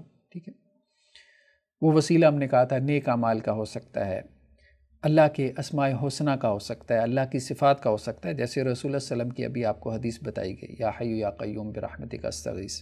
ٹھیک ہے، وہ کسی نیک آدمی کو جو ہے وہ آپ اس سے دعا کروا سکتے ہیں۔ تو یہ تو ہے، وہاں پہ واضح طور پہ وسیلے کا تذکرہ ہے۔ ٹھیک ہے، یہ دیکھیں یہ قرآن مجید میں سورہ مائدہ آیت نمبر 35۔ ٹھیک ہے، یا ایھا الذین آمنوا اتقوا اللہ وابتغوا الیہ الوسیلہ۔ ٹھیک ہے، اور دوسری آیت جو ہے وہ 57 ہے سورہ بنی اسرائیل کی، سورہ اسراء کی، اولئک الذین یدعون یبتغون الی ربہم الوسیلہ۔ ٹھیک ہے، تو اب یہاں وسیلے کا لفظ آ گیا نا، تو ٹھیک ہے ترجمے میں آپ اس کو لے کے آئیں، آپ ترجمہ کریں، لیکن جس آیت میں وسیلے کا لفظ نہیں ہے، معذرت کے ساتھ وہاں ترجمے میں وسیلے کا لفظ ڈالنا اور پھر کہنا کہ یہ قرآن میں ہے، یہ رویہ ٹھیک نہیں ہے۔ آپ کو پھر میں عبارت دکھاتا ہوں، قرآن مجید کی وہ آیت دکھاتا ہوں جہاں ترجمے میں تو اعلیٰ حضرت صاحب نے وسیلے کا لفظ ڈالا ہے، لیکن قرآنی آیت میں وسیلے کا لفظ نہیں ہے، حالانکہ قرآن نے وسیلے کا لفظ استعمال کیا ہے، وسیلہ عربی زبان کا لفظ ہے، اور قرآن میں ہم نے آپ کو دکھایا 2 آیات میں آیا ہے، جہاں آیا ہے وہاں آپ ترجمے میں ڈالیں۔ یہ دیکھیں، وَلَمَّا جَاءَهُمْ كِتَابٌ مِّنْ عِندِ اللَّهِ مُصَدِّقٌ لِّمَا مَعَهُمْ وَكَانُوا مِن قَبْلُ يَسْتَفْتِحُونَ عَلَى الَّذِينَ كَفَرُوا۔ یہ اس فریز میں انہوں نے کہا کہ جی وسیلے کا لفظ ہے، لیکن نہیں ہے۔ وَكَانُوا یہ بھی وسیلہ نہیں ہے، مِن قَبْلُ نہیں وسیلہ، يَسْتَفْتِحُونَ نہیں ہے وسیلہ، عَلَى الَّذِينَ كَفَرُوا کوئی وسیلے کا لفظ نہیں ہے۔ آگے بھی پڑھ لیں، فَلَمَّا جَاءَهُم مَّا عَرَفُوا كَفَرُوا بِهِ فَلَعْنَةُ اللَّهِ عَلَى الْكَافِرِينَ۔ ٹھیک ہے، کوئی وسیلے کا لفظ نہیں ہے، بس ترجمے میں موجود ہے، تو بھائی ترجمے میں جو مرضی ڈال دیں، ہمیں قرآن سے دلیل دیں، ترجمے سے دلیل نہ دیں۔ دیکھیں ترجمے میں جو مرضی آپ ڈال دیں، تفسیر میں آپ جو مرضی ڈال دیں، ہاں ایک چیز قرآنی عبارت میں ہے اور آپ ترجمے میں لے کے آتے ہیں، ویل اینڈ گڈ، ہم ماننے کو تیار ہیں، کیوں نہیں ماننے کو تیار ہیں۔ ٹھیک ہے، تو اب یہاں پہ وسیلے کا لفظ جو ہے وہ نہیں ہے۔ جیسے اب آپ دیکھیں کہ یہ مولانا مودودی کا ہم آپ کو ترجمہ جو ہے وہ دکھاتے ہیں اسی آیت کا، اور اب جو ایک کتاب اللہ کی طرف سے ان کے پاس آئی ہے، اس کے ساتھ ان کا کیا برتاؤ ہے، باوجود یہ کہ وہ اس کتاب کی تصدیق کرتی ہے جو ان کے پاس پہلے سے موجود تھی۔ ٹھیک ہے، باوجود یہ کہ اس کی آمد سے پہلے وہ خود کفار کے مقابلے میں فتح و نصرت کی دعائیں مانگا کرتے تھے، یہاں انہوں نے وسیلے کا لفظ ایڈ کیا ہے، یہ دیکھیں کوئی وسیلے کا لفظ نہیں، ٹھیک ہے، کوئی وسیلے کا لفظ نہیں ہے کہ رسول اللہ صلی اللہ علیہ وسلم کے وسیلے سے دعا کرتے تھے، بس یہ ہے کہ فتح و نصرت کی دعا کرتے تھے کفار کے مقابلے میں، اللہ کے وسیلے سے دعا کرتے تھے اس کا ذکر نہیں ہے۔ تو خلاصہ کلام یہی ہے کہ ترجمہ قرآن سے ہمیں دلیل نہ دیں، آپ قرآن سے ہمیں دلیل دیں، ٹھیک ہے، تو انشاءاللہ سے ہم اس کو ماننے کو تیار ہیں، بالکل ماننے کو تیار ہیں۔ نیکسٹ کویسچن کیا ہے کہ جی حضرت سلیمان علیہ السلام کے حکم پہ ان کے جو کاتب تھے، کاتب وحی تھے ان کے، خیر انہوں نے لکھا ہے، سائل نے لکھا ہے کہ وہ کاتب وحی تھے، آصف بن برخیا، انہوں نے ملکہ بلقیس کا جو ہے وہ تخت وہ لے آئے تھے، تو کیا وہ اسباب کے ذریعے اتنا بڑا تخت لے کے آئے تھے یا وہ ما فوق الاسباب لے کے آئے تھے؟ دیکھیں پھر وہی بات ہے کہ کہنے کو جب آپ سوال کو دیکھتے ہیں تو لگتا ہے کہ یار بڑی بات ہے، لیکن جب آپ اس سوال کا انالیسس کرتے ہیں تو معذرت کے ساتھ اس میں سے کچھ نہیں نکلتا، کچھ نہیں نکلتا۔ آپ جن آیات سے باتیں نکالنا چاہ رہے ہیں وہ بہت کمزور ہیں، وہ تارے عنکبوت ہیں، صحیح بات ہے۔ جیسے قرآن نے کہا نا وَإِنَّ أَوْهَنَ الْبُيُوتِ لَبَيْتُ الْعَنْكَبُوتِ، کہ سب سے کمزور گھر کس کا ہوتا ہے؟ مکڑی کا جالا۔ تو معذرت کے ساتھ نہ جائیں اس طرف، بہت کمزور چیزیں ابھی ہم آپ کو دکھا دیتے ہیں۔ ایک شبہ بس ڈال دیا گیا، آپ کو ایک وسوسہ ڈال دیا گیا، یعنی پہلے آپ نے مان لیا کہ جی یہ عقیدہ اب ایک ہے، اب بس ہمیں وہ نکالنا ہی نکالنا ہے قرآن سے۔ ایسے نہ کریں، ایسے نہ کریں۔ ہم نے کہا اللہ کو پکارو، یہ عقیدہ کتنی صراحت کے ساتھ قرآن سے نکل رہا ہے، اور اللہ کو جو ہے وہ واسطوں سے پکارو، یا اولیاء کو اور انبیاء کو پکارو تاکہ وہ آپ کی پکار اللہ کے سامنے رکھیں۔ یہ قرآن سے صراحت سے دکھائیں تو صحیح، ہے ہی نہیں جب قرآن میں، تو کیوں اس میں پڑھ رہے ہیں، کیوں اس میں جا رہے ہیں؟ اگر اللہ نے اس کو جائز ہی رکھنا ہوتا تو اللہ تعالیٰ قرآن میں واضح طور پہ اس کا حکم کیوں نہ دے دیتے، اور اس کے لیے آپ کو یہ تعویلیں کر کے ایسی چیزیں کیوں نکالنی پڑتی ہیں؟ کبھی ترجموں میں اضافے کر کے، کبھی وہ فلاں قصے سے جو ہے وہ معنی خیز انداز میں جو ہے وہ اسے مسائل نکال کے۔ دیکھیں اب ہم اس کو سامنے رکھتے ہیں، ذرا یہ جو آیت کا انہوں نے حوالہ دیا نا، ذرا اس آیت کو ہم سمجھتے ہیں۔ یہ آیت جو ہے یہ ہمارے سامنے دیکھیں، پہلی بات تو یہ قال افریت من الجن، ایک جو ہے وہ خبیث جن جو ہے وہ بولا، ٹھیک ہے، بہت بڑا جن بھی اس کا ترجمہ کیا جاتا ہے، کہ میں وہ تخت آپ کے حضور حاضر کر دوں گا قبل اس کے کہ حضور اجلاس برخاست کریں، اور میں بے شک اس پر قوت والا امانت دار ہوں۔ کیا کہا؟ لقوی امین، اس کی قدرت میں تھا، اس لیے تو وہ کہہ رہے قوی ہوں اور امانت دار بھی ہوں، یعنی خیانت نہیں کروں گا۔ کیوں؟ یہ متحت الاسباب تھا، وہی جنات کی پاورز اور ہیں، اللہ نے جو جنات کو قوتیں دی ہیں وہ انسانوں کو نہیں دی، جیسے اب یہ قرآن میں ہے، ٹھیک ہے، کہ یہ آسمان دنیا تک پہنچ جاتے ہیں۔ یہ دیکھیں وَأَنَّا لَمَسْنَا السَّمَاءَ فَوَجَدْنَاهَا مُلِيَتْ حَارَسًا شَدِيدًا وَشُهُبًا، ٹھیک ہے، کہ ہم نے آسمان کو ٹچ کر لیا، آسمانوں کو چھوا، احمد رضا خان صاحب کا ترجمہ ہے، تو اسے پایا کہ سخت پہرے اور آگ کی چنگاریوں سے بھر دیا گیا۔ اب انسان تو آسمان تک نہیں پہنچ سکتا کیونکہ اللہ نے اسے طاقت ہی نہیں دی، جن پہنچ سکتا ہے کہ اس کے پاس طاقت ہے، ٹھیک ہے، تو جنات کے پاس طاقت ہے ایک، تو وہ متحت الاسباب ہی ہے، وہ ما فوق الاسباب ہے ہی نہیں۔ اس لیے ہمارے ہاں بعض سلفی حضرات کو، اہل حدیث حضرات کو ایک غلطی لگی ہے، میں اس کی بھی وضاحت کرتا ہوں کہ سلفی حضرات جو ہے نا وہ یہ کہتے ہیں کہ جی جنات سے خبر لینا یہ شرک ہے۔ یہ بات درست نہیں ہے، یہ بات درست نہیں ہے۔ دیکھیں جنات سے خبر لینا شرک نہیں ہے، یہ تو ایسی ہے جیسے آپ نے کسی سپائی سے، کسی جاسوس سے خبر لے لی، اب وہ خبر اس سپائی کے پاس ہے، اس جاسوس کے پاس ہے، یا آپ نے کسی کیمرے سے خبر لے لی، ٹھیک ہے، ہڈن کیمرہ سے، باقی لوگوں کو نہیں پتا۔ تو اسی طرح سے جنات جو ہیں، جیسے قرآن نے کہا یہ تم کو وہاں سے دیکھ رہے ہوتے ہیں جہاں سے تم ان کو نہیں دیکھ سکتے، ٹھیک ہے، تو اس لیے وہ ہمیں دیکھ رہے ہوتے ہیں، ہم ان کے سامنے ہوتے ہیں، تو ان سے کوئی خبر لے لینا کسی چیز کے بارے میں، ہاں لیکن وہ خبر جو ہے ایسے نہیں ہے کہ آپ جنات کی عبادت کر کے ان کو راضی کر کے ان سے خبریں لیں، وہ تو شرک ہے، ہم وہ نہیں کہہ رہے۔ وہ ہوتا ہی ہے کہ جیسے کسی آدمی کے اوپر جادو کر دیا گیا، سحر کیا گیا، ٹھیک ہے، اب وہ جو عامل ہے، جو ایکسپرٹ ہے، وہ اس کے اوپر قرآن کی آیات پڑھتا ہے، کوئی حرج نہیں، قرآن کی آیت پڑھے، اور بعض اوقات وہ جن اس آدمی میں حاضر ہو جاتا ہے، وہ اس سے پھر جو ہے وہ پوچھتا ہے، ٹھیک ہے، اس سے ڈھائلا کرتا ہے، مکالمہ کرتا ہے کہ بھائی جادو کیا، کس نے کروایا، وہ جادو والی چیز کہاں پڑی ہوئی ہے، ٹھیک ہے، اس میں کوئی حرج نہیں، یہ اس خبر لینے کی ہم بات کر رہے ہیں، کوئی حرج نہیں ہے، ٹھیک ہے، وہ اللہ نے اس کو حاضر کیا نا، آپ نے تو قرآن پڑھا ہے، اب آپ اس سے پوچھ رہے ہیں، جیسے آپ انسانوں سے کوئی چیز پوچھتے ہیں، کسی نے کوئی چیز چرا لی ہے تو آپ انویسٹیگیشن تو کرتے ہیں، تو یہ انویسٹیگیشن ہے، یہ مدد مانگنا نہیں ہے، یہ خبر لینا ہے، اور یہ ماتحت الاسباب ہی ہے، اس میں کوئی حرج نہیں ہے، ٹھیک ہے، کیونکہ ان کے پاس خبر ہے، یہ مافوق الاسباب ہے ہی نہیں، اور وہ بھی ایک وجود رکھتے ہیں، ٹھیک ہے۔ دوسری بات آگے چلیں، یہاں پہ کیا ہے کہ یہاں پر یہ نیکسٹ جو آیت ہے اس کو ہم سمجھیں۔ اچھا، اگر تو جنات کو اس طرح سے پکارے کہ بھائی میری مدد کر دو، یہ کر دو، وہ کر دو، یہ اس طرح سے استغاثہ جو ہے نا وہ درست نہیں ہے، وہ ہم پہلے بتا چکے ہیں، ٹھیک ہے، جنات سے دعائیں کرنا یہ جائز نہیں ہے، یہ الاؤڈ نہیں ہے، ہاں ان سے خبر لینا جیسے آپ عام انسان سے خبر لیتے ہیں اس کا جواز ہے، اس باریک نقطے کو سمجھنا ہے، استغاثہ جنات سے جائز نہیں، وہ آگے آیتیں آ رہی ہیں۔ اچھا خیر، بہرحال یہ جو نیکسٹ ہے، قال الذی عندہ علم من الکتاب انا آتیک بہ قبل ان یرتد الیک طرفک، تو جس کے پاس کتاب کا علم تھا اس نے کہا کہ میں آپ کے پاس لے کے آؤں گا اس سے پہلے کہ آپ کی پلک جھپکے،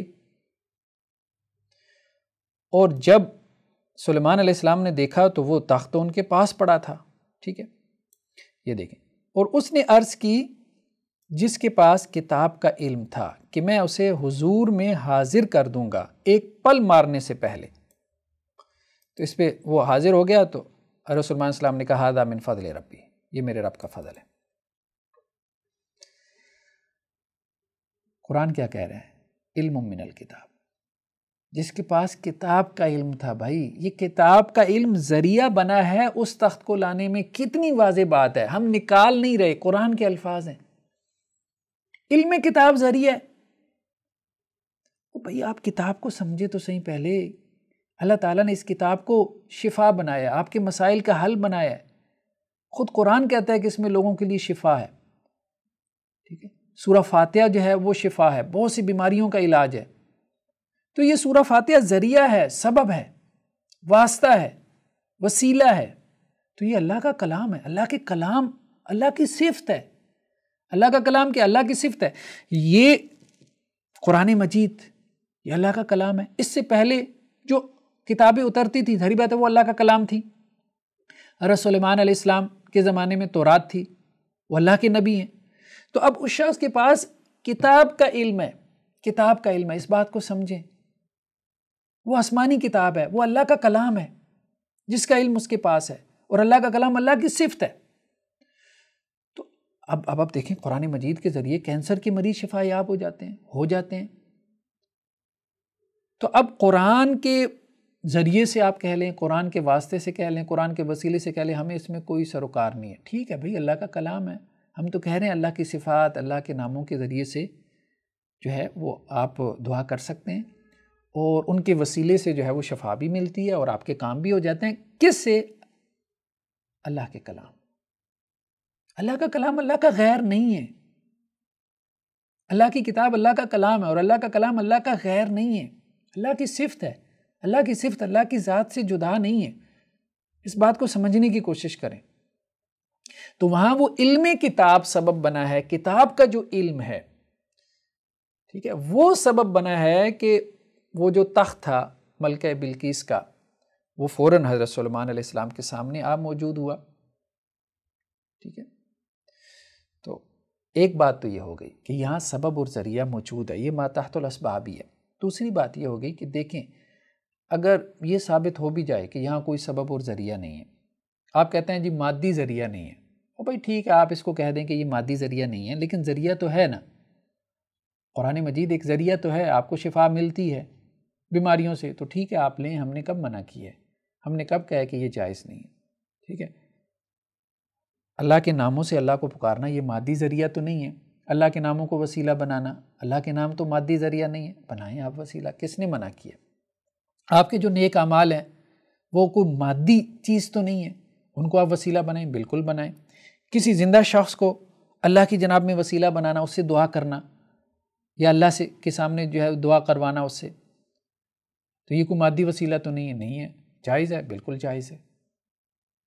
تو ہم یہ تو نہیں کہہ رہے کہ مادی جو ہے اور غیر مادی، یہ فرق تو ہم نے کیا ہی نہیں ہے، ٹھیک ہے؟ تو اس بات کو تھوڑا سا جو ہے وہ انڈرسٹینڈ کریں، سمجھیں باتوں کو۔ اصل چیز جو ہے وہ شرک اللہ نے حرام قرار دیا ہے۔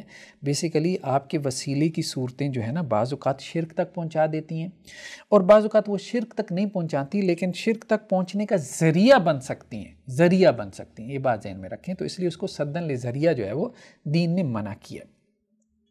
تو یہاں پہ کیا ہے، ایک تو علم کتاب ہے، ٹھیک ہے جی، اس علم کتاب کی وجہ سے جو ہے وہ تخت وہاں پہ حاضر ہوا ہے، ٹھیک ہے۔ اور اگر آپ کہہ دیتے ہیں کہ جی یہ جو ہے وہ ما تحت الاسباب نہیں تھا، یہ غیر مادی ذرائع تھے، یہ ما فوق الاسباب تھا، پھر بھی ہمیں یہ حکم نہیں ہے کہ ہم مانگیں، ہمیں یہ حکم نہیں ہے کہ ہم مانگیں، ٹھیک ہے۔ نبی جو ہے وہ معجزہ دکھا دیتا ہے اپنی زندگی میں، وہ ما فوق الاسباب ہوتا ہے، لیکن اللہ نے کہیں پہ نہیں کہا کہ اگر معجزہ دکھا دیا نبی نے تم کو تو تم مجھے چھوڑ کے نبی سے مانگنا شروع کر دو، یہ اللہ نے نہیں کہا۔ تو دیکھیں، اب آپ دیکھیں کہ ٹھیک ہے، اب اس میں یہ بھی دلیل دیتے ہیں کہ جی فرشتے ہیں وہ اللہ کے احکامات کو نافذ کرنے پہ لگے ہیں، ٹھیک ہے۔ تو جب وہ اللہ کے احکامات کو نافذ کرنے پہ لگے ہیں تو اولیاء میں سے بھی کچھ ایسے ہیں جو فوت ہو جاتے ہیں تو اللہ تعالیٰ ان کو فرشتوں کے ساتھ شامل کر دیتے ہیں، اور وہ بھی فرشتوں کی طرح اللہ کے احکامات کو جو ہے وہ ان کی تنفیذ کرنا شروع کر دیتے ہیں۔ دیکھیں، ایک بات تو یہ ہے کہ یہ خیال شاہ اللہ دہلوی علیہ الرحمہ نے پیش کیا ہے، ان کا خیال ہے، اس کی کوئی کتاب و سنت سے تصدیق نہیں ملتی کہ فوت شدہ جو اولیاء اللہ ہیں اللہ تعالیٰ ان کو فرشتوں کے ساتھ جو ہے وہ اپنے تدبیری امور کی تنفیذ میں لگا دیتے ہیں، ایسا کچھ بھی نہیں۔ دوسری بات یہ ہے کہ بھلے فرشتے ہوں وہ اللہ کے امور کو امپلیمنٹ کر رہے ہیں، اللہ کی طرف سے جو آرڈر آ رہا ہے اس کی امپلیمنٹیشن کر رہے ہیں، لیکن ہمیں حکم یہی ہے کہ اللہ کو ہی پکارنا ہے، فرشتوں کو نہیں، ہمیں حکم یہی ہے۔ دیکھیں ابھی آپ کو ہم قرآن مجید کی آیات دکھاتے ہیں، یہ سورہ انبیاء کی آیت نمبر 46، اور وہ یہ کہتے ہیں کہ رحمان نے بیٹا بنا لیا، وہ اس سے پاک ہے، بل عباد مکرمون، جنہیں وہ رحمان کا بیٹا کہہ رہے ہیں وہ اللہ کے باعزت بندے ہیں۔ اور یہ کن بندوں کی بات ہو رہی ہے؟ لا یسبقونہ بالقول وہم بامرہ یعملون، جو بات میں اس سے سبقت نہیں کرتے اور وہ اس کے حکم کے کاربند رہتے ہیں، یعنی یہ فرشتوں کی بات ہو رہی ہے۔ یعلم ما بین ایدیہم وما خلفہم، اللہ جانتا ہے جو ان کے آگے ہے جو ان کے پیچھے ہے۔ ولا یشفعون الا لمن ارتضی، اور وہ شفاعت نہیں کرتے مگر اس کے لیے جسے اللہ پسند کرے۔ وہم من خشیتہ مشفقون، اور وہ اللہ کے خوف سے ڈر رہے ہیں۔ ومن یقل منہم انی الہ من دونہ فذلک نجزی جہنم، اور جو ان میں سے کہے گا کہ میں اللہ کے علاوہ معبود ہوں تو اس کو ہم جہنم میں ڈالیں گے۔ کذالک نجزی الظالمین، اسی طرح ہم ظالموں کو سزا دیتے ہیں۔ فرشتوں کی بات ہو رہی ہے، ٹھیک ہے، یہ فرشتوں کی بات ہو رہی ہے۔ اس میں آپ جو ہے وہ مختلف تراجم بھی دیکھ سکتے ہیں کہ یہ فرشتوں کی بات ہو رہی ہے، کچھ آپ جو ہے وہ اس میں مختلف تفاسیر بھی دیکھ سکتے ہیں۔ تو اللہ تعالیٰ یہ کہہ رہے ہیں کہ یہ کہتے ہیں کہ اللہ نے جو ہے وہ بیٹا بنا لیا، یعنی فرشتوں کو جیسے کہتے تھے کہ وہ اللہ کی بیٹیاں، حالانکہ فرشتے تو اللہ سے گفتگو میں پیچھے پیچھے رہتے ہیں اور اللہ کے ہر حکم پہ عمل پیرا رہتے ہیں، اور اللہ تعالیٰ کو بھی پتہ ہے فرشتوں کا اگلا اور پچھلا، ٹھیک ہے۔ ولا یشفعون الا لمن ارتضی، یہ اہم چیز ہے، ولا یشفعون الا لمن ارتضی، وہ فرشتے اگر سفارش بھی کریں گے نا تو اس کے لیے جس کے لیے اللہ تعالیٰ پسند کرے گا، جس کے لیے اللہ تعالیٰ پسند کرے گا اس کے لیے سفارش کریں گے، یہ نہیں کہ جس کے لیے وہ پسند کریں گے، جس کے لیے اللہ پسند کرے گا اس کے لیے سفارش کریں گے، یعنی وہ سفارش کرنے میں بھی اللہ کی پسند کے محتاج ہیں۔ یہی انبیاء کا معاملہ ہے۔ شفاعت پہ ہم علیحدہ سے ایک پورا لیکچر ریکارڈ کریں گے قرآن مجید کی روشنی میں۔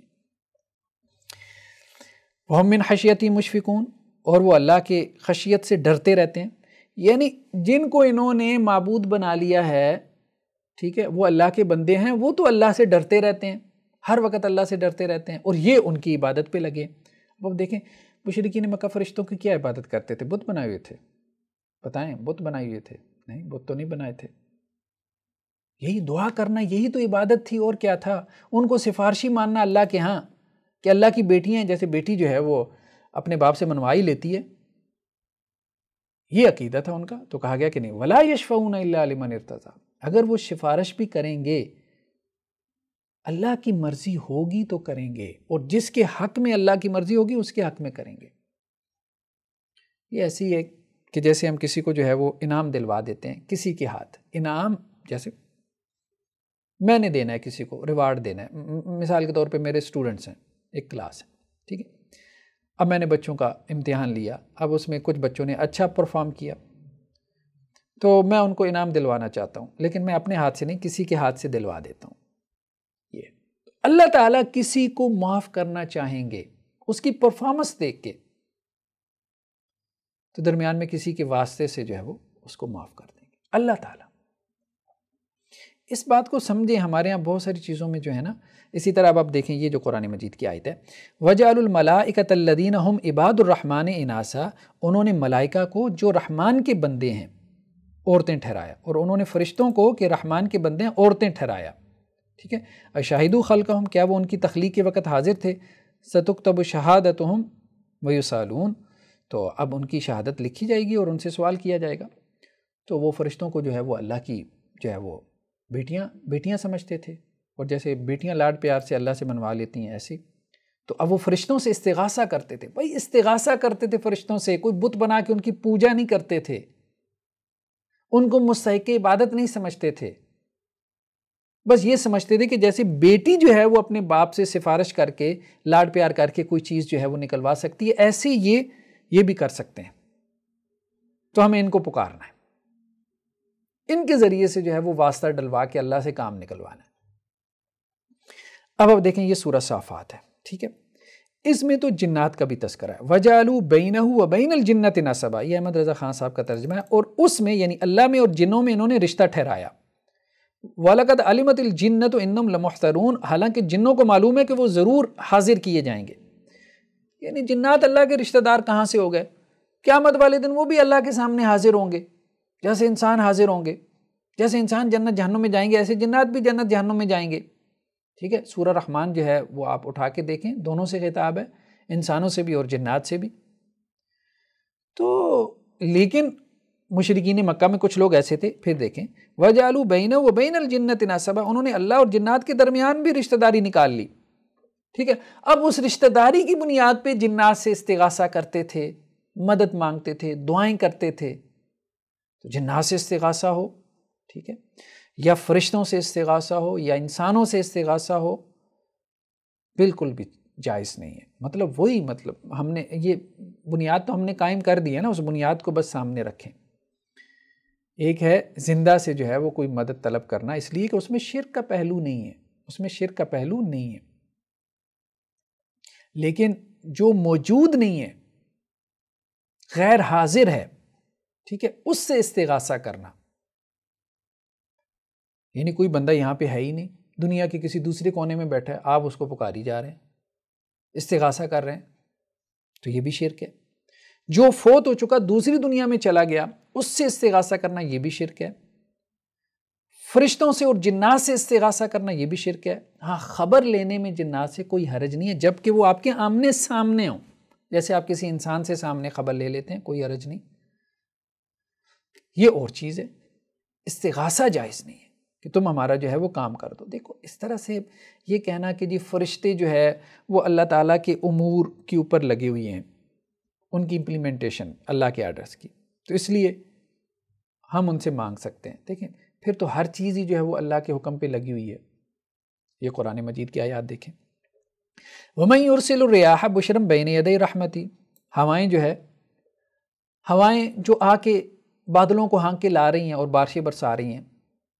ہواؤں کو چلانے والا کون ہے؟ اللہ. اگر میرا یہ عقیدہ ہو کہ بھئی ہواؤں کو بھیجنے والا اللہ ہے، میں ہواؤں کو مستقل بالذات نہیں سمجھ رہا، متصرف بالذات نہیں سمجھ رہا، میں ہواؤں کو یہ نہیں سمجھ رہا کہ جی یہ مستحق عبادت ہیں، لیکن میں ہواؤں کو کہتا ہوں بھئی بارشیں برسا دو. میں دعا کے لیے ہاتھ اٹھاتا ہوں اور ہواؤں سے کہتا ہوں کہ اے ہواؤ میری جو ہے نا کھیتی کو سیراب کر دو، ٹھیک ہے، اور درمیان میں اللہ کا نام نہیں لیتا، یا میں ہواؤں سے کہتا ہوں کہ میں تم سے دعا کر رہا ہوں، تم اللہ سے دعا کرو، تو کوئی معقول آدمی ہے اس بات کو سمجھے گا، ٹھیک ہے۔ اسی طرح اب آپ دیکھیں سورج ہے، انسان کو کتنا فائدہ پہنچا رہا ہے، کتنا نفع پہنچا رہا ہے۔ آپ یہی کہہ رہے ہیں نا کہ جی فرشتوں کے توسط سے ہمیں فائدہ اور پہنچ رہا ہے، نقصان پہنچ رہا ہے، ٹھیک ہے، یا اولیاء اللہ کو جو ہے وہ فوت ہو چکے تو وہ بھی نچلے جو فرشتے ہیں ان کی صفوں میں شامل ہو گئے اللہ کے امور کی تدبیر اور تنفیذ میں۔ تو اللہ کی اور مخلوقات نہیں ہیں جو اللہ کے احکامات کی تدبیر اور تنفیذ کرنی ہے، ان کو امپلیمنٹ کر رہی ہیں اور ہمارے لیے نفع کا باعث بن رہی ہیں۔ جیسے سورج ہے، سورج سے زیادہ نفع ہمیں کس سے حاصل ہو رہا ہے مجھے بتائیں؟ فصلیں اس سے تیار ہو رہی ہیں، دھوپ ہمیں مل رہی ہے، وٹامن ڈی ہمیں مل رہا ہے اس سے۔ سورج نہ ہو تو یہ ساری زندگی جو ہے وہ تباہ و برباد ہو جائے۔ تو ہم کبھی سورج کو کہیں کہ بھائی اے سورج میاں، ہم آپ کو مستحق عبادت نہیں سمجھتے، ٹھیک ہے، متصرف بالذات نہیں سمجھتے، آپ عبادت کے لائق نہیں ہو، لیکن ہم آپ کے سامنے رکھتے ہیں، آپ اپنے رب کے سامنے ہماری بات رکھو۔ کیا یہ جائز ہوگا؟ عقل مندی ہوگی؟ ٹھیک ہے، بھلے وہ بات سورج سے متعلق ہو، چلیں آپ سورج سے بیٹا نہ مانگیں، آپ سورج سے روشنی کی بات کریں، روشنی نہیں ہو رہی، سورج نہیں نکل رہا، تو آپ سورج کو کہتے ہو کہ بھائی ہم آپ سے مانگتے ہیں، آپ اللہ سے مانگو اور طلوع ہو جاؤ، مہربانی کرو، بہت عرصے سے تم طلوع نہیں ہوئے، موسم جو ہے وہ بڑا اپسیٹ ہے، بڑا خراب ہے۔ یہ دیکھیں ملکہ سبا، انی وجدت امرأۃ تملکہم وأوتیت من کل شیء ولہا عرش عظیم۔ ملکہ سبا کے بارے میں کیا آتا ہے؟ وأوتیت من کل شیء، اسے ہر چیز دی گئی تھی، ہر چیز دی گئی تھی اسے۔ اللہ نے ملکہ سبا کو ہر چیز دی تھی، اب ہم اس سے مانگنا شروع کر دیں کیا؟ وہ بتائیں تو صحیح، اس کو ہر چیز ملی تھی، اس سے مانگنا شروع کر دیں تو کسی کے پاس کچھ ہونا اس بات کی دلیل ہے کہ میں اس سے مانگنا شروع کر دوں؟ اور بھائی یہ تو دنیا میں دلیل نہیں بنتی کسی کو اللہ نے دے کے رکھا ہوا ہے تو میں اس سے مانگنا شروع کر دوں، یہ تو اس کی دلیل نہیں بنتی۔ میں نے تو اللہ سے مانگنا ہے۔ آپ کے ارد گرد کتنے لوگ ہیں جن کو اللہ نے دے رکھا ہے؟ بہت دیا ہوا ہے نا، وافر دیا ہوا ہے، تو آپ اللہ کے بجائے ان سے مانگنا شروع کر دیں، ان کے گھر کے سامنے کھڑے ہو جائیں یا انہیں کہیں یار مجھے دے دو، مجھے گاڑی ضرورت ہے، مجھے جو ہے ٹھیک ہے، لوگ مانگتے بھی ہیں لیکن وہ اپنے وقار کو مجروح کر کے مانگتے ہیں، اور اس کو پسند نہیں کیا جاتا کہ ایک انسان کے سامنے ہاتھ پھیلائے، کوئی بھی عزت دار انسان اس کو پسند نہیں کرتا۔ تو زندگی میں ہم اس کو پسند نہیں کرتے، اور آپ کہہ رہے ہیں کہ جی فوت ہونے کے بعد تو اختیارات ثابت بھی ہو جائیں تو پھر بھی مانگنا اللہ سے ہے، انسانوں سے نہیں۔ یہ دیکھیں قرآن مجید کی ایک اور آیت ہمارے سامنے آ گئی، یہ سورہ یونس کی آیت ہے، وَيَوْمَ نَحْشُرُهُمْ جَمِيعًا، جس دن ہم ان سب کو جمع کریں گے، ثُمَّ نَقُولُ لِلَّذِينَ أَشْرَكُوا مَكَانَكُمْ أَنْتُمْ وَشُرَكَاؤُكُمْ، ٹھیک ہے، اور جس دن ہم ان سب کو اٹھائیں گے پھر مشرکوں سے فرمائیں گے اپنی جگہ رہو تم اور تمہارے شریک، تو ہم انہیں مسلمانوں سے جدا کر دیں گے، اور ان کے شریک ان سے کہیں گے تم ہمیں کب پوجتے تھے، ٹھیک ہے۔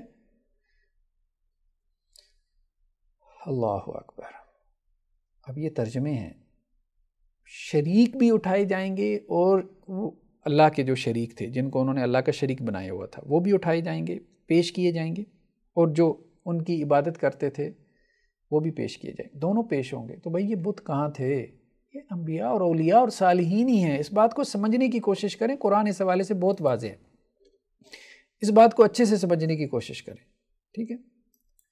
تو یہ نہیں ہے کہ جی اللہ نے کچھ چیزوں کو جو ہے وہ انسانوں کی خدمت پہ لگا دیا یا اللہ نے مسخر کر دیا، جیسے اللہ تعالیٰ تو یہ کہتے ہیں کہ سب کچھ ہی مسخر ہے نا، یغشی اللیل النہار یطلبہ حثیثا والشمس والقمر والنجوم مسخرات بامرہ الا لہ الخلق والامر، سب اللہ کے حکم سے جو ہے وہ اللہ کے احکامات کے نفاذ میں لگے ہیں۔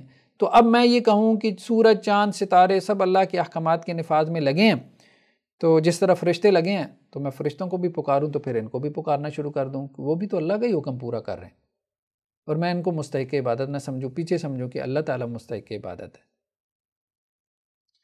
مطلب کیسی باتیں کر رہے ہیں، اور آپ کیسے رستے کھول رہے ہیں، اور یقین مانیں ابھی ایک دو دن پہلے کسی صاحب نے ویڈیو شیئر کی ہے، اس میں لال شہباز قلندر، ان کا باقاعدہ مجسمہ اسٹیچو بنا لیا بھائی. اب وہ باتیں رہ گئیں، تصویریں بنا کے لوگ گھروں میں لٹکاتے تھے اور سامنے ایسے جیسے وہ ہندوؤں میں پرنام ہوتا ہے نا، صبح اٹھ کے نماز پڑھی کوئی نہیں، تصویر کے سامنے کھڑے ہو گئے.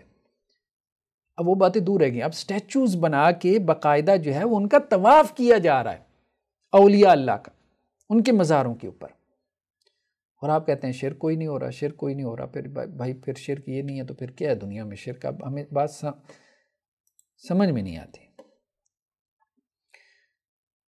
نیکسٹ کویسچن یہ آیا ہے کہ حضرت خضر علیہ السلام کے واقعے میں ہے کہ اللہ تعالیٰ فرشتوں کی طرح بعض نیک بندوں کو اپنے نظام قدرت میں فرشتوں کی طرح استعمال کرتا ہے.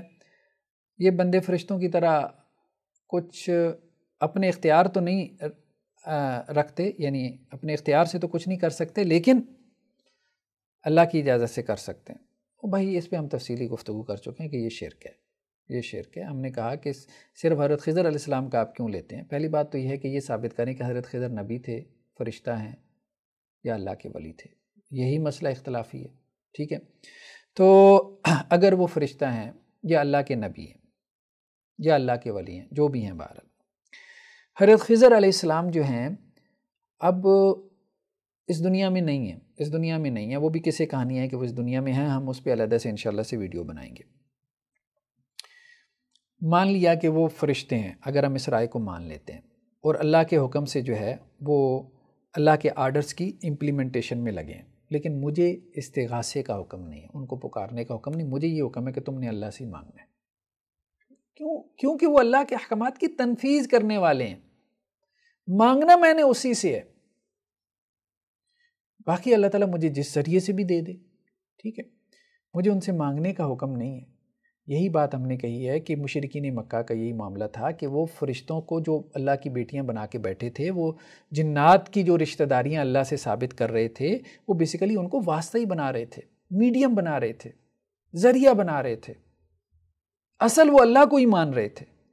ٹھیک ہے، تو اس پہ ہم جو ہے وہ تفصیل سے گفتگو کر چکے ہیں، اور ہم نے کہا کہ یہ صرف پھر حضرت خضر کی بات نہیں ہے. پھر آپ ہواؤں سے بھی مانگیں، پھر آپ سورج چاند ستاروں سے بھی مانگیں، کیونکہ وہ بھی اللہ کے حکم سے ہی آپ کو دے رہے ہیں. آپ کون سا سمجھ رہے ہیں کہ جی وہ اللہ کے حکم سے نہیں دے رہے؟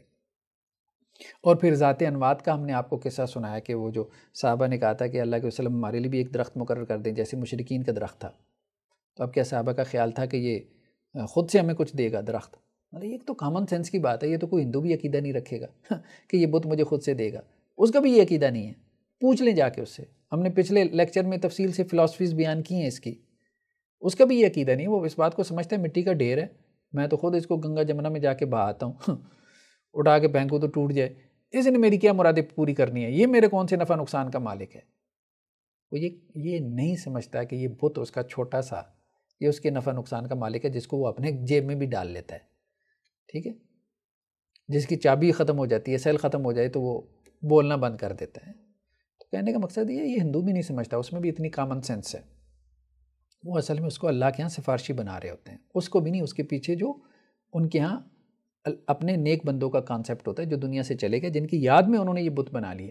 جیسے لال شہباز قلندر، ان کا جو ہے وہ لوگوں نے مجسمہ بنا لیا، یا اسی طرح سے بہت سے اولیاء کی لوگوں نے کیا کی کہ تصویریں بنا کے اپنے گھروں میں لٹکا لیں، یا اپنی دکانوں پہ لٹکا لیں، یا اپنے جو ہے وہ آپ کہہ لیں کہ بیڈ رومز کے اندر لٹکا لیں، اور ان کی تعظیم ہو رہی ہے. ٹھیک ہے، ان کے سامنے جو ہے اسی طرح سے جھکا جا رہا ہے جیسے اللہ کے سامنے جو ہے وہ جھکا جاتا ہے. بہرحال اس سے بچنا چاہیے، بہت خطرناک رستہ ہے. چلیے نیکسٹ کویسچن یہ ہے کہ امام ذہبی نے لکھا ہے کہ امام بخاری کی قبر کو وسیلہ بنا کر دعا کی جاتی تھی اور بارش ہو جاتی تھی. تو اب استغاثہ تو جائز ہوا. بھائی پہلی بات تو یہ ہے کہ آپ ایک طرف کہہ رہے ہیں کہ وسیلہ بنا کے دعا کی جاتی تھی، اور پھر کہہ رہے ہیں جی استغاثہ جائز ہو گیا. اس واقعے کو ہم دیکھتے ہیں، یہ سیرت اعلام النبلاء امام ذہبی کی کتاب ہے، اس میں یہ واقعہ موجود ہے. یہ ہم آپ کو دکھا رہے ہیں. ٹھیک ہے، کہ ایک دفعہ ایسے ہوا کہ سمرقند میں، ٹھیک ہے، بارش نہیں ہو رہی تھی، قحط پڑ گیا نا سمرقند کے اندر. ٹھیک ہے، تو اب لوگ بارش کے لیے دعا کر رہے تھے لیکن بارش نہیں ہو رہی تھی. تو ایک صاحب جو ہے نا وہ قاضی سمرقند کے پاس آئے اور ان سے کہنے لگے کہ میری ایک رائے ہے، آپ اگر اس پہ عمل کریں. تو وہ رائے یہ ہے کہ امام بخاری کی جو قبر ہے نا، ہم اس کے پاس جاتے ہیں اور ہم اللہ سے دعا مانگتے ہیں اس قبر کے پاس بیٹھ کے. تو امید ہے کہ اللہ تعالیٰ ہمیں جو ہے وہ بارش سے سیراب کر دے گا، ٹھیک ہے۔ تو اب یہ صرف اس قبر کے پاس جا کے دعا کرنا چاہ رہے ہیں، امام بخاری کی قبر کے پاس جا کے دعا کرنا چاہ رہے ہیں اللہ سے، دعا استسقاء، ٹھیک ہے، یہ اصل میں ہے۔ تو اب ہوا یہ کہ وہ قاضی صاحب نے کہا بھائی بہت اچھا ہے، ٹھیک ہے، اور لوگ بھی نکلے اور پھر لوگ بڑا روئے، ٹھیک ہے، وہاں قبر کے پاس جا کے لوگ روئے ہیں، مطلب اللہ کے سامنے ہی روئے ہیں نا، اور کس کے سامنے روئے ہیں؟ اللہ کے سامنے روئے ہیں، ٹھیک ہے۔ اور پھر انہوں نے جو صاحب قبر ہے اس کے وسیلے سے دعا مانگی، ٹھیک ہے۔ اب یوں کہہ سکتے ہیں زیادہ سے زیادہ صاحب قبر سے دعا مانگی، ایسی کوئی بات عبارت میں موجود نہیں ہے، یہ دیکھیں، وَتَشَفَّعُوا بِصَاحِبِهِ، ٹھیک ہے، فَأَرْسَلَ اللَّهُ تَعَالَى السَّمَاءَ بِمَاءٍ عَظِيمٍ، تو اس کے بعد جو ہے وہ بارش ہوئی ہے اور سمرقند جو ہے وہ سیراب ہو گیا۔ استغاثہ نہیں کیا کہ امام بخاری سے انہوں نے دعا مانگی ہو، ہاں قبر کے پاس وہ بیٹھے ہیں، اس واقعے میں اتنی بات موجود ہے، اور انہوں نے یہ بات کہی ہے کہ اللہ سبحانہ و تعالیٰ سے انہوں نے دعا مانگی ہے کہ یا اللہ یہ جو صاحب قبر ہیں، ٹھیک ہے، انہوں نے آپ کے جو ہے دین کے لیے ان کی بڑی خدمات ہیں، تو ان کے وسیلے سے ہم آپ سے دعا کر رہے ہیں، تو وہ بارش ہو گئی، سیراب کر دیا گیا۔ ہمیں اس واقعے کی سند میں ابھی نہیں جانا، ٹھیک ہے، ہم ابھی اس پہ گفتگو نہیں کرتے، لیکن کہنے کا مقصد یہ ہے کہ ہمارے نزدیک یہ عمل درست نہیں ہے، سیدھی سی بات ہے، درست نہیں ہے۔ جو چیز بھلے محدثین سے آئے، اگر وہ درست نہیں ہے تو بھائی وہ درست نہیں ہے۔ کیوں درست نہیں ہے؟ کیونکہ صحیح مسلم کی روایت ہے، حضرت عمر بن خطاب رضی اللہ عنہ یہ کہتے ہیں کہ نبی کریم صلی اللہ علیہ وسلم کے زمانے میں ہم آپ کو وسیلہ بناتے تھے اور آپ کے وسیلے سے اللہ سے بارش طلب کرتے تھے، اور یہ روایت ہم آپ کو دکھا چکے ہیں۔ لیکن جب آپ صلی اللہ علیہ وسلم چلے گئے تو ہم آپ صلی اللہ علیہ وسلم کے چچا کو، یعنی حضرت عمر رضی اللہ عنہ قبر پہ نہیں گئے، رسول اللہ صلی اللہ علیہ وسلم کی قبر پہ نہیں گئے۔ رسول اللہ صلی اللہ علیہ وسلم سے کیا بہتر ہے امام بخاری؟ ٹھیک ہے، اور قاضی سمرقند سے جو ہے وہ کیا بہتر ہے حضرت عمر سے؟ نہیں۔ تو اللہ کے رسول صلی اللہ علیہ وسلم کی حدیث ہے کہ آپ صلی اللہ علیہ وسلم فرمایا کہ عنقریب تم بہت اختلاف دیکھو گے، یہ روایت بھی ہم آپ کو دکھا چکے ہیں، اور اس اختلاف میں خلفائے راشدین کی سنت کو پکڑ لینا، بس بدعت سے بچ جاؤ گے۔ تو یہ درست نہیں ہے، یہ طرز عمل محدثین نے کیا یا محدثین نے نقل کیا، ٹھیک ہے، یا ان کی کتابوں میں آ گیا، ٹھیک ہے، انہوں نے کیا نہیں کیا، وہ اس کے جواز کے قائل تھے نہیں تھے، ہمیں اس سے کوئی کنسرن نہیں ہے بھائی، ہمیں کتاب و سنت سے کنسرن ہے، ہمیں کتاب و سنت سے صرف کنسرن ہے، ہم نے عقیدہ کتاب و سنت سے لینا۔ دوسرا، یہاں استغاثہ موجود نہیں ہے، ٹھیک ہے، اس واقعے میں استغاثے کا ذکر نہیں ہے کہ امام بخاری سے مانگا گیا ہو۔ ہاں آپ زیادہ سے زیادہ یہ کہہ سکتے ہیں کہ وسیلے کا تذکرہ ہے، وہ بات ٹھیک ہے۔ نیکسٹ کویسچن یہ ہے کہ ایک صاحب نے اپنا ایک واقعہ بیان کیا کہ اپنے مطلب آپ کہہ لیں جاننے والے یا عزیز کے حوالے سے کہ عمرے کا ان کا ارادہ تھا، تو جب بھی وہ سوچتے تو کوئی نہ کوئی مسئلہ درپیش آ جاتا اور وہ عمرہ ان کا درمیان میں رہ جاتا۔ تو وہ ایک دن اپنی والدہ کی قبر پہ گئے اور کہا کہ اماں جان میرے لیے دعا کریں کہ اللہ مجھے عمرے پہ بلا لے، اور اس کے بعد انہیں عمرے کی سعادت مل گئی۔ اچھا، اس قسم کے واقعات اور بھی لوگوں نے بیان کیے کہ جی یہ اس طرح سے ہم نے وسیلے سے دعا کی، تو دیکھیں بات یہ ہم آپ کو پہلے یہ بات کہہ چکے ہیں، بہت کلیئر کٹ بات ہے، اللہ نے جو آپ کی تقدیر میں لکھا ہے وہ ہو کے رہنا ہے، جو آپ کی تقدیر میں لکھا ہے وہ ہو کے رہنا ہے۔ آپ بت سے بھی مانگیں گے آپ کو ملے گا، بھائی جو بتوں سے مانگ رہے ہیں کیا ان کو دنیا میں نہیں مل رہا؟ ان کی اولاد نہیں ہے، وہ ہندوؤں کی اولاد نہیں ہو رہی، اور ان کی منتیں مرادیں پوری نہیں ہو رہی ہیں، وہ بھی یہی دلائل دیتے ہیں۔ عیسائیوں کے پاس چلے جائیں، وہ کہتے ہیں ہم جیزس کو، مسیح علیہ السلام کو پکارتے ہیں، ہماری دعائیں پوری ہوتی ہیں، ان کے پاس بھی یہ دلیل ہے۔ ہم نے یہ دیکھنا ہے کہ اللہ نے ہمیں اس سے منع تو نہیں کیا۔ اصل بات یہ بندہ مومن کے سامنے یہ چیز ہونی چاہیے، یہ نہیں کہ بھائی اس سے میری مراد پوری ہو جاتی ہے، مراد تو جو بت کے سامنے رکھ رہا ہے اس کی بھی پوری ہو رہی ہے، تو کیا ٹھیک ہے؟ یہ نہیں ٹھیک بھائی، نہیں ٹھیک، یہ بات ٹھیک نہیں ہے۔ اس بات کو سمجھیں، مراد پوری ہونا اس بات کی دلیل نہیں ہے کہ آپ نے ٹھیک کام کیا ہے، اس بات کی دلیل نہیں ہے۔ آپ اس کام کی سند کتاب و سنت سے لے کے آئیں گے، بلکہ آپ تو اور فتنے میں پڑ جائیں گے۔ اگر وہ کام ہو گیا آپ کا تو آپ تو اور فتنے میں پڑ جائیں گے. اور اللہ تعالیٰ تو یہی بات کہتے ہیں کہ جو فتنے میں پڑنا چاہتا ہے پھر اس کے لیے فتنے کی جو ہے وہ راستے کھل جاتے ہیں. یعنی جو گمراہ ہونا چاہتا ہے اس کے لیے گمراہی کے راستے کھل جاتے ہیں، جو ہدایت چاہتا ہے اس کے لیے ہدایت کے راستے کھل جاتے ہیں. یضل بہ کثیرا ویہدی بہ کثیرا.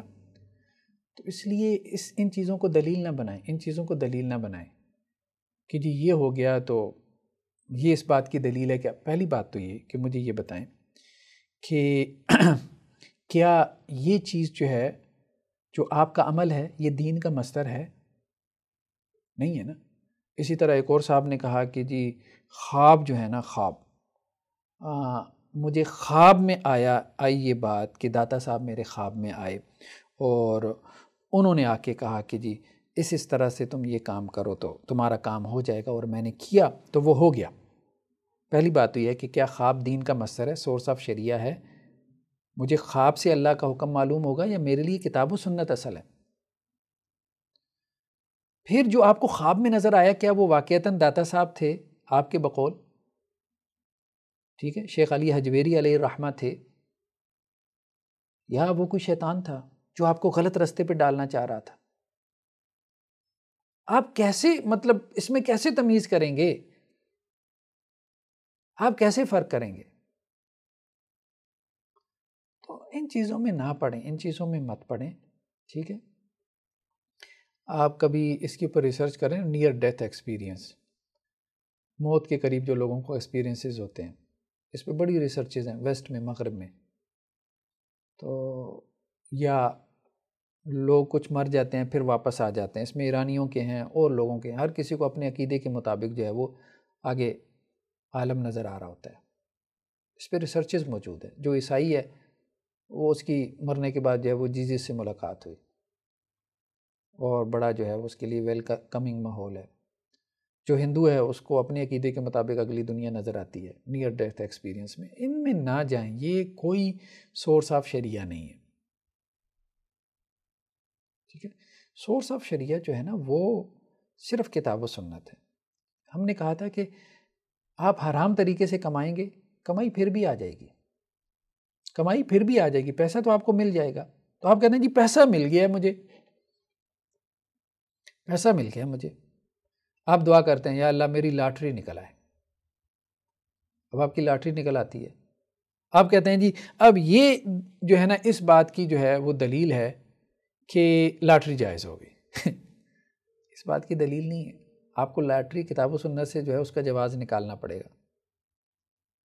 ٹھیک ہے، آپ کہتے ہیں جی یا اللہ میری دعا ہے کہ میں جوا کھیلوں اور جیت جاؤں، اور آپ جیت جاتے ہیں اور آپ کہتے ہیں جی دیکھیں میں نے دعا مانگی تھی اس لیے یہ جائز ہے میرے لیے رقم. نہیں، آپ نے جس ذریعے سے حاصل کیا پہلے یہ ثابت کریں کتاب و سنت سے کہ وہ ذریعہ جائز ہے، یہ ٹھیک نہیں ہے. اچھا جی، نیکسٹ ایک سوال ہے کہ کیا اس طرح سے وسیلہ نبی کا جو ہے وہ جائز ہے کہ آپ یہ کہیں کہ اے پروردگار مجھے جو اپنے نبی سے محبت ہے اس کا واسطہ، یا میں جو آپ کے نبی کی اطاعت کرتا ہوں، یا میں جو آپ کے نبی کا فرما بردار ہوں، یا اللہ اس کا واسطہ آپ میرا یہ کام کر دیں. دیکھیں اس وسیلے میں کوئی حرج نہیں، یہ وسیلہ جائز ہے، سب کے نزدیک جائز ہے. ایون کہ امام ابن تیمیہ علیہ الرحمہ مجموع الفتاوی میں کہتے ہیں کہ یہ وسیلہ جائز ہے.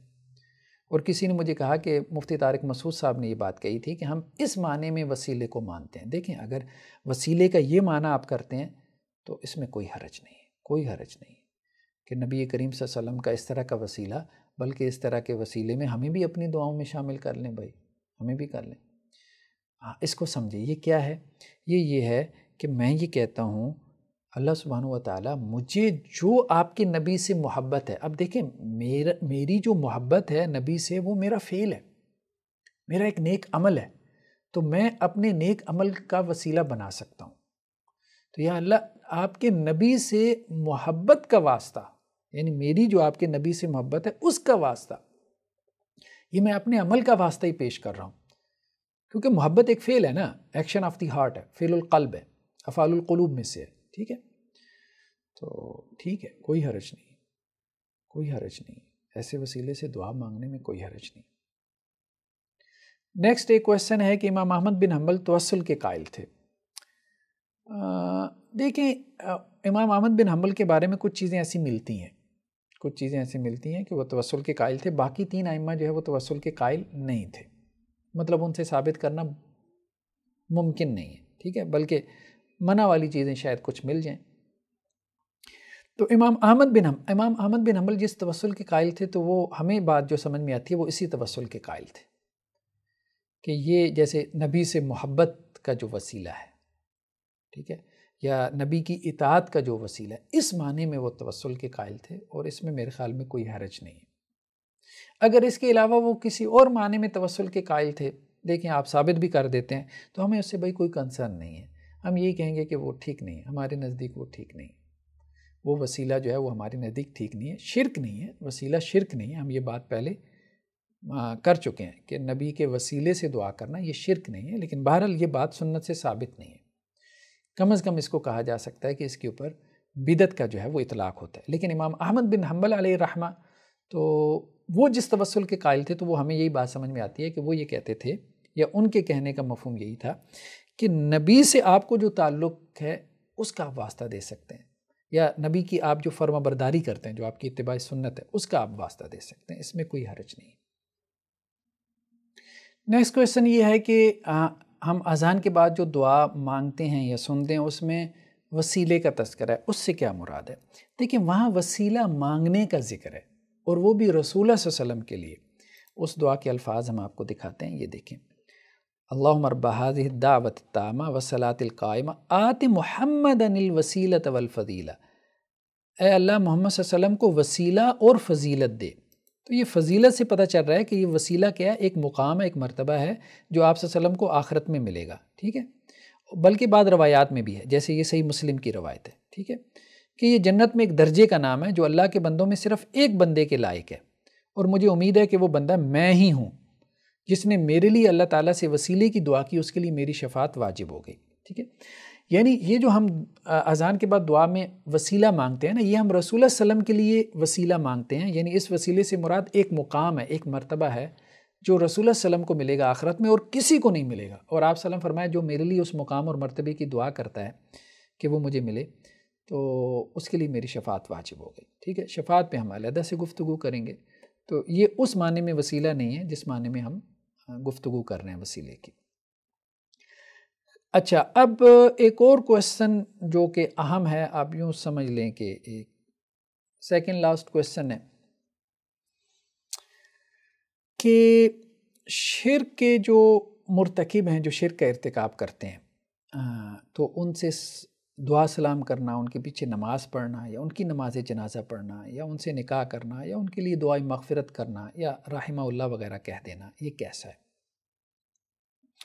دیکھیں مجھ پہ بھی کچھ لوگوں نے اعتراض کیا کہ حافظ صاحب ایک طرف تو آپ کہہ رہے ہیں کہ جی یہ شرک ہے، یہ بدعت ہے، ٹھیک ہے، جو عقائد ہیں، اور دوسری طرف جن لوگوں کی یہ عقائد ہیں جیسے مولانا احمد رضا خان بریلوی، تو آپ ساتھ میں ان کو دوسری سانس میں علیہ الرحمہ بھی کہہ دیتے ہیں. تو آپ ان کے لیے مغفرت کی دعا کر رہے ہیں، تو یہ آپ کیوں کر رہے ہیں؟ دیکھیں بات یہ ہے کہ ایک شخص جو ہے اگر میرے دعا کرنے سے، رحمہ اللہ کہنے سے اللہ تعالیٰ اس کی مغفرت کرتے، تو میرا کیا جاتا ہے؟ رسول اللہ صلی اللہ علیہ وسلم خوش ہوں گے کہ ایک اور امتی جنت میں چلا گیا.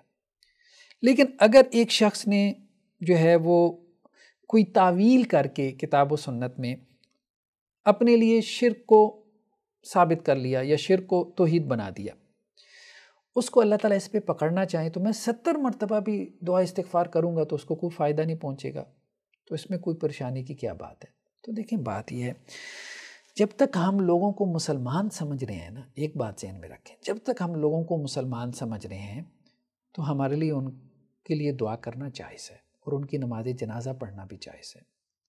تو اب مجھے بتائیں کہ کون ہے؟ اہل حدیث تو فتویٰ نہیں لگاتے کفر کا، نہ کہتے ہیں کہ جی یہ دائرہ اسلام سے خارج ہو گیا. وہ یہ کہتے ہیں کہ یہ ان کے جو عقائد ہیں یہ کفر ہیں، شرک ہیں، ٹھیک ہے. اور مجھے بھی یہ بات سمجھ میں آتی ہے کہ یہ عقائد کفری ہیں، شرکی ہیں، بالکل ہیں. لیکن کوئی عالم دین فتویٰ نہیں لگا. نہ دیوبند والے فتویٰ لگاتے ہیں، وہ بھی نہیں فتویٰ لگاتے کہ یہ کافر ہو گئے، مشرک ہو گئے، ٹھیک ہے. وہ یہ ضرور کہتے ہیں کہ یہ شرک ہے. دیوبند والے بھی کہتے ہیں یہ شرک ہے، غیر اللہ سے استغاثہ وغیرہ، ٹھیک ہے. اس کی بہت ساری صورتیں جو ہیں. تو لیکن یہ ہے کہ وہ فتویٰ نہیں لگاتے، تو اس لیے دعا وغیرہ اگر ان کے لیے کر دی جائے تو کوئی حرج نہیں ہے۔ باقی ان کا آخرت کا معاملہ بھائی ہم نہیں جانتے، ہمیں نہیں پتہ۔ اللہ تعالیٰ چاہے تو ان کو معاف کر لے، یعنی ان کی خطا سمجھ کے، چاہے تو اللہ تعالیٰ اس پہ پکڑ لے، ہم کیا کہہ سکتے ہیں، ہم کچھ نہیں کہہ سکتے۔ ہاں اتنی بات ضرور کی جا سکتی ہے پورے وثوق کے ساتھ کہ جن کو غلطی بھی لگی ہے نا، اگر اللہ تعالیٰ ان کو معاف بھی کر دے گا، ان کا اجر ضرور کم ہوگا۔ یہ اجر میں ان کے برابر نہیں ہے کہ جو صحیح عقیدے تک پہنچیں، کبھی بھی ان کے برابر نہیں ہو سکتے۔ یعنی کم از کم یہ تو بات یقین سے کہی جا سکتی ہے کہ جنت میں چلی بھی گئے تو نچلے ترین درجے میں ہوں گے ایسے لوگ جن کے یہ عقائد رہے، نچلے ترین درجے میں ہوں گے۔ وہ ان کے برابر نہیں ہو سکتے جو صحیح عقیدے تک پہنچ گئے، جو توحید کی معراج پر ہیں، وہ ان کے برابر نہیں ہو سکتے۔ باقی یہ ہے کہ اللہ تعالیٰ ان کو معاف کر دے، جنت کے کسی نچلے درجے میں داخل کر دے، یا پھر اللہ تعالیٰ ان کو اس عقیدے پہ پکڑ لے، اس کی سزا دے، عارضی سزا دے یا ہمیشہ کی سزا دے، ہمیں اس کے بارے میں کچھ علم نہیں، نہ ہم کچھ کہنا چاہتے ہیں۔ یہ اللہ کی ڈومین ہے، اللہ تعالیٰ اس کے بارے میں بہتر جانتا ہے۔ ہم یہ سمجھتے ہیں کہ جو کچھ ان کا عقیدہ ہے یہ غلط ہے، یہ شرک ہے یا یہ بدعت ہے۔ جو بات ہمیں سمجھ میں آتی ہے ہم اس کو بیان کریں، اور ہم اچھے سے لوگوں کو کہیں کہ جی بس آپ اس سے بچنے کی کوشش کریں، ٹھیک ہے۔ باقی جو ہے نا ہم فتویٰ نہ لگائیں، مجھے یہی ہے، فتویٰ نہ لگائیں۔ چلیے ایک لاسٹ کویسچن ہم لے لیتے ہیں۔ آخری کویسچن یہ ہے کہ جی حافظ صاحب دیکھیں آپ شرک شرک کہی جا رہے ہیں، بدعت بدعت کہے جا رہے ہیں، یہی تو خارجی کرتے تھے، تو آپ کی فکر بھی خارج کی فکر ہے، یعنی جو ایکسٹریمسٹ تھے۔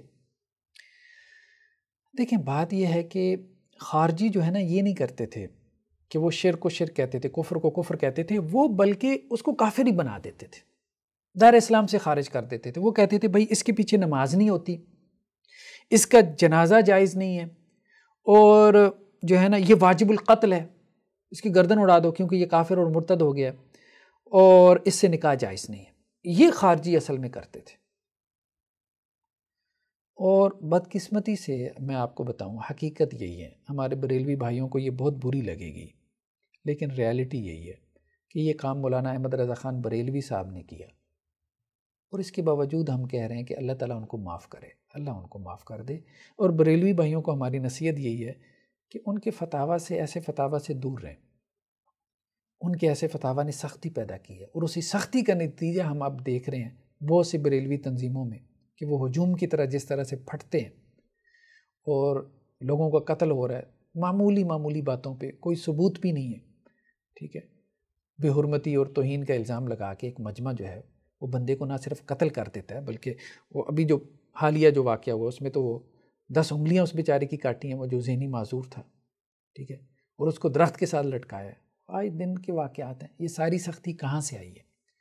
بھئی فتاویٰ سے آئی ہے۔ احمد رضا خان بریلوی علیہ الرحمہ بڑے عالم دین ہوں گے، لیکن وہ جذباتی تھے، بہت جذباتی تھے، انہوں نے کسی کو معاف نہیں کیا۔ چلیں ہم اس پہ مستقل پروگرام بھی کریں گے۔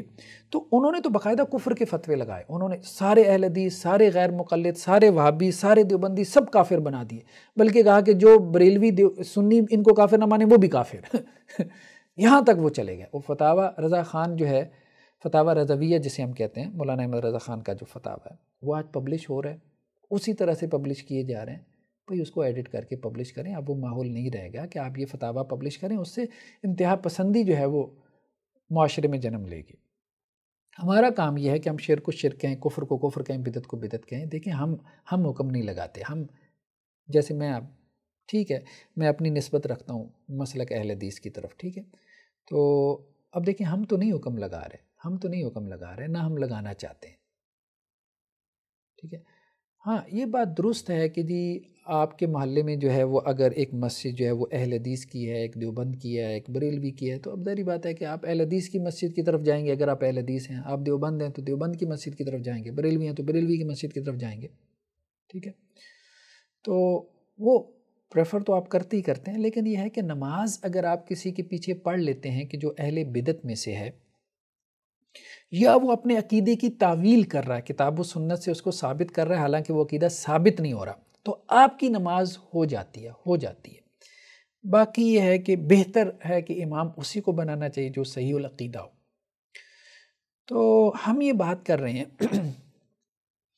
کہ امام احمد رضا خان صاحب نے جو فتاوی لگائیں، چلے میں آپ کو کچھ دکھا دیتا ہوں، اس پہ ہم مستقل بھی پروگرام کریں گے، لیکن ابھی ہم آپ کو دکھا دیتے ہیں کچھ۔ یہ فتاوی جو رضویہ ہے یہ دعوت اسلامی والوں نے پبلش کی ہے، یعنی ان کی ویب سائٹ سے بھی آپ کو مل جائے گا۔ یہ اب آپ دیکھیں کہ یہ جلد نمبر 7 ہے، ٹھیک ہے، فتاوی رضویہ کی جلد نمبر 7 ہے، اور یہ اوپر کسی شخص نے جو ہے وہ سوال کیا ہے، ٹھیک ہے، کہ کیا فرماتے ہیں علماء دین اس مسئلہ میں کہ امام مذہب حنفی امامت کر رہا ہے اور اس کے مقتدی کل حنفی ہیں، اور ان میں چند اشخاص غیر مقلد شریک ہو کے آمین بالجہر و رفع یدین کریں، تو اس صورت میں ادائے نماز حنفی میں نقص واقع ہوتا ہے یا نہیں، کہ جس سے نماز مکروہ ہوتی ہے یا فاسد؟ سوال یہ ہے کہ بریلوی مسجد میں جو ہے وہ کوئی اہل حدیث آ گیا، غیر مقلد آ گیا اور اس نے نماز پڑھی،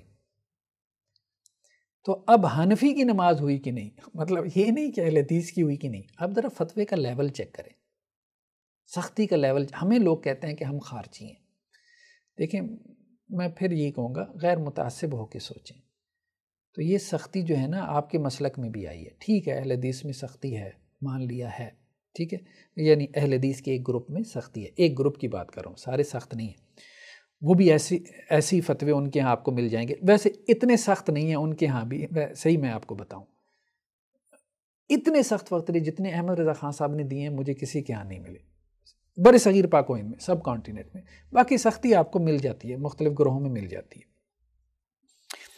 اب دیکھیں اس بندے نے کیا سوال کیا کہ حنفی جو ہے وہ اس کی نماز ہوگی کہ نہیں ہوگی اگر اہل حدیث ان کے ساتھ صف میں کھڑا ہو گیا، تو وہ کیا جواب دے رہے ہیں کہ غیر مقلدین زمانہ بحکم فقہا و تصریحات عامہ کتب فقہ کافر تھے ہی، یعنی ہیں تو وہ کافر، جس کا روشن بیان جو ہے انہوں نے اپنی اس کتاب میں کر دیا، ٹھیک ہے، اور تجربہ نے یہ بھی ثابت کر دیا کہ وہ ضرور منکران ضروریات دین ہے، ٹھیک ہے، تو یقیناً قطعاً اجماعاً ان کے کفر و ارتداد میں شک نہیں، اور کافر کی نماز باطل، ٹھیک ہے، تو وہ جس صف میں کھڑے ہوں گے اتنی جگہ خالی ہوگی اور صف قطع ہوگی، اور قطع صف حرام ہے، ٹھیک ہے، تو جتنے اہل سنت ان کی شرکت پر راضی ہوں گے یا با وصف قدرت منع نہ کریں گے، سب گناہگار اور مستحق وعید عذاب ہوں گے، اور نماز میں بھی نقص آئے گا کہ قطع صف مکروہ تحریمی ہے، اور اگر صرف ایک ہی صف میں ہو اور اس کے کنارہ پر غیر مقلد کھڑا ہو تو اس صورت میں اگرچہ فی الحال قطع صف نہیں، مگر اس کا احتمال اور اندیشہ ہے کہ ممکن ہے کہ کوئی مسلمان بعد کو آئے اور اس غیر مقلد کے برابر یا دوسری صف میں کھڑا ہو تو قطع ہو جائے۔ یہ اب آپ آگے دیکھ لیں، یہ صفحہ نمبر بھی دیکھ لیں 151، ٹھیک ہے جی، جلد ہفتم، ٹھیک ہے، وہ یہ کہہ رہے ہیں کہ وہ غیر مقلد تو کافر ہے، جب کافر آ گیا صف میں کھڑا ہو گیا آپ کی مسجد میں اور آپ نے اس کو منع بھی نہیں کیا نماز پڑھنے سے اپنی مسجد میں، تو وہ صف منقطع ہو گئی، جس جگہ پہ کافر کھڑا ہے وہاں تو اب نماز نہیں نہ ہوئی، تو صف منقطع ہو گئی، تو اب صف منقطع ہو تو آپ حنفیوں کی نماز مکروہ تحریمی ہو جائے گی، کلیئر ہوگی بات۔ آپ نماز پیچھے پڑھنے کی بات کر رہے ہیں، یہ فتاوی بیان کر رہے ہیں کہ آپ بریلویوں کی مسجد میں کوئی غیر مقلد گھس آئے تو آپ لوگوں کی بھی نماز جو ہے وہ مکروہ تحریمی ہو جاتی ہے، اور یہی معاملہ جو ہے انہوں نے دیوبندیوں کے ساتھ بھی رکھا ہے، ٹھیک ہے، تو یہ ایک ہمارے سامنے جو ہے وہ ان کا فتویٰ ہے، ٹھیک ہے، اس میں وہ ایک سوال کے جواب میں کہہ رہے ہیں، وہ سوال آپ پیچھے دیکھ لیں، یہ جلد ششم ہے اور پیج نمبر جو ہے وہ 573 ہے۔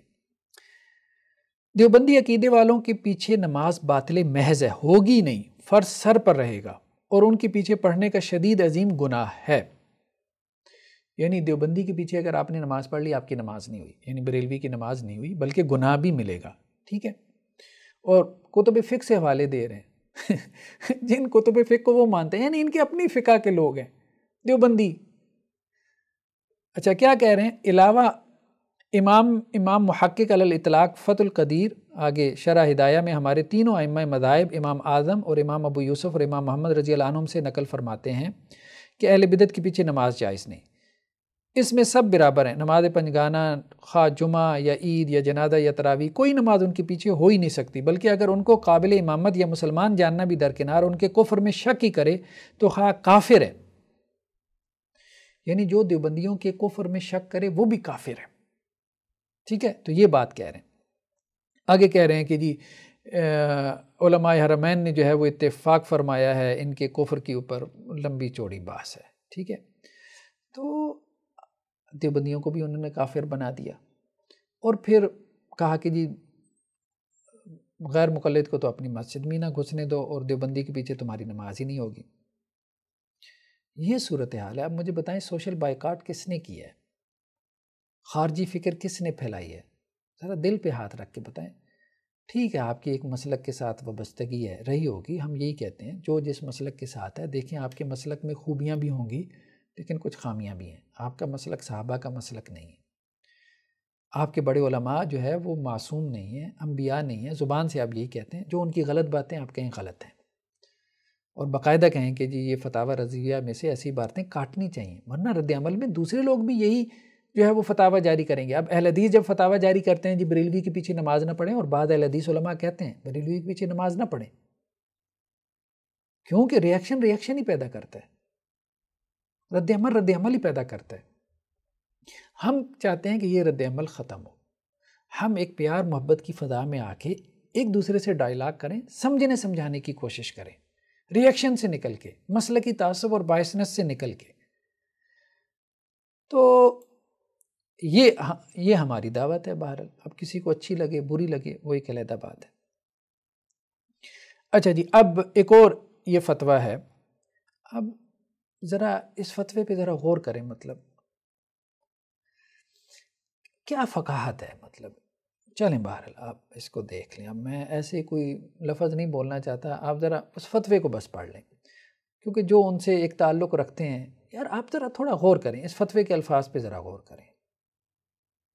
پہلے تو یہ تصدیق کریں کہ یہ احمد رضا خان بریلوی صاحب نے دی ہے، علیہ الرحمہ، چلیں ہم نے کہہ دیا علیہ الرحمہ۔ پھر آپ بتائیں کہ کوئی معقول آدمی جس کے اندر کامن سینس ہے وہ یہ فتویٰ جاری کر سکتا ہے؟ کوئی معقول آدمی، آپ عالم دین تو بتائیں۔ تو اس لیے احمد رضا خان بریلوی صاحب کی خدمات ہوں گی، ان کی اچھی باتیں بھی ہوں گی، ٹھیک ہے آپ ان کو فالو کریں۔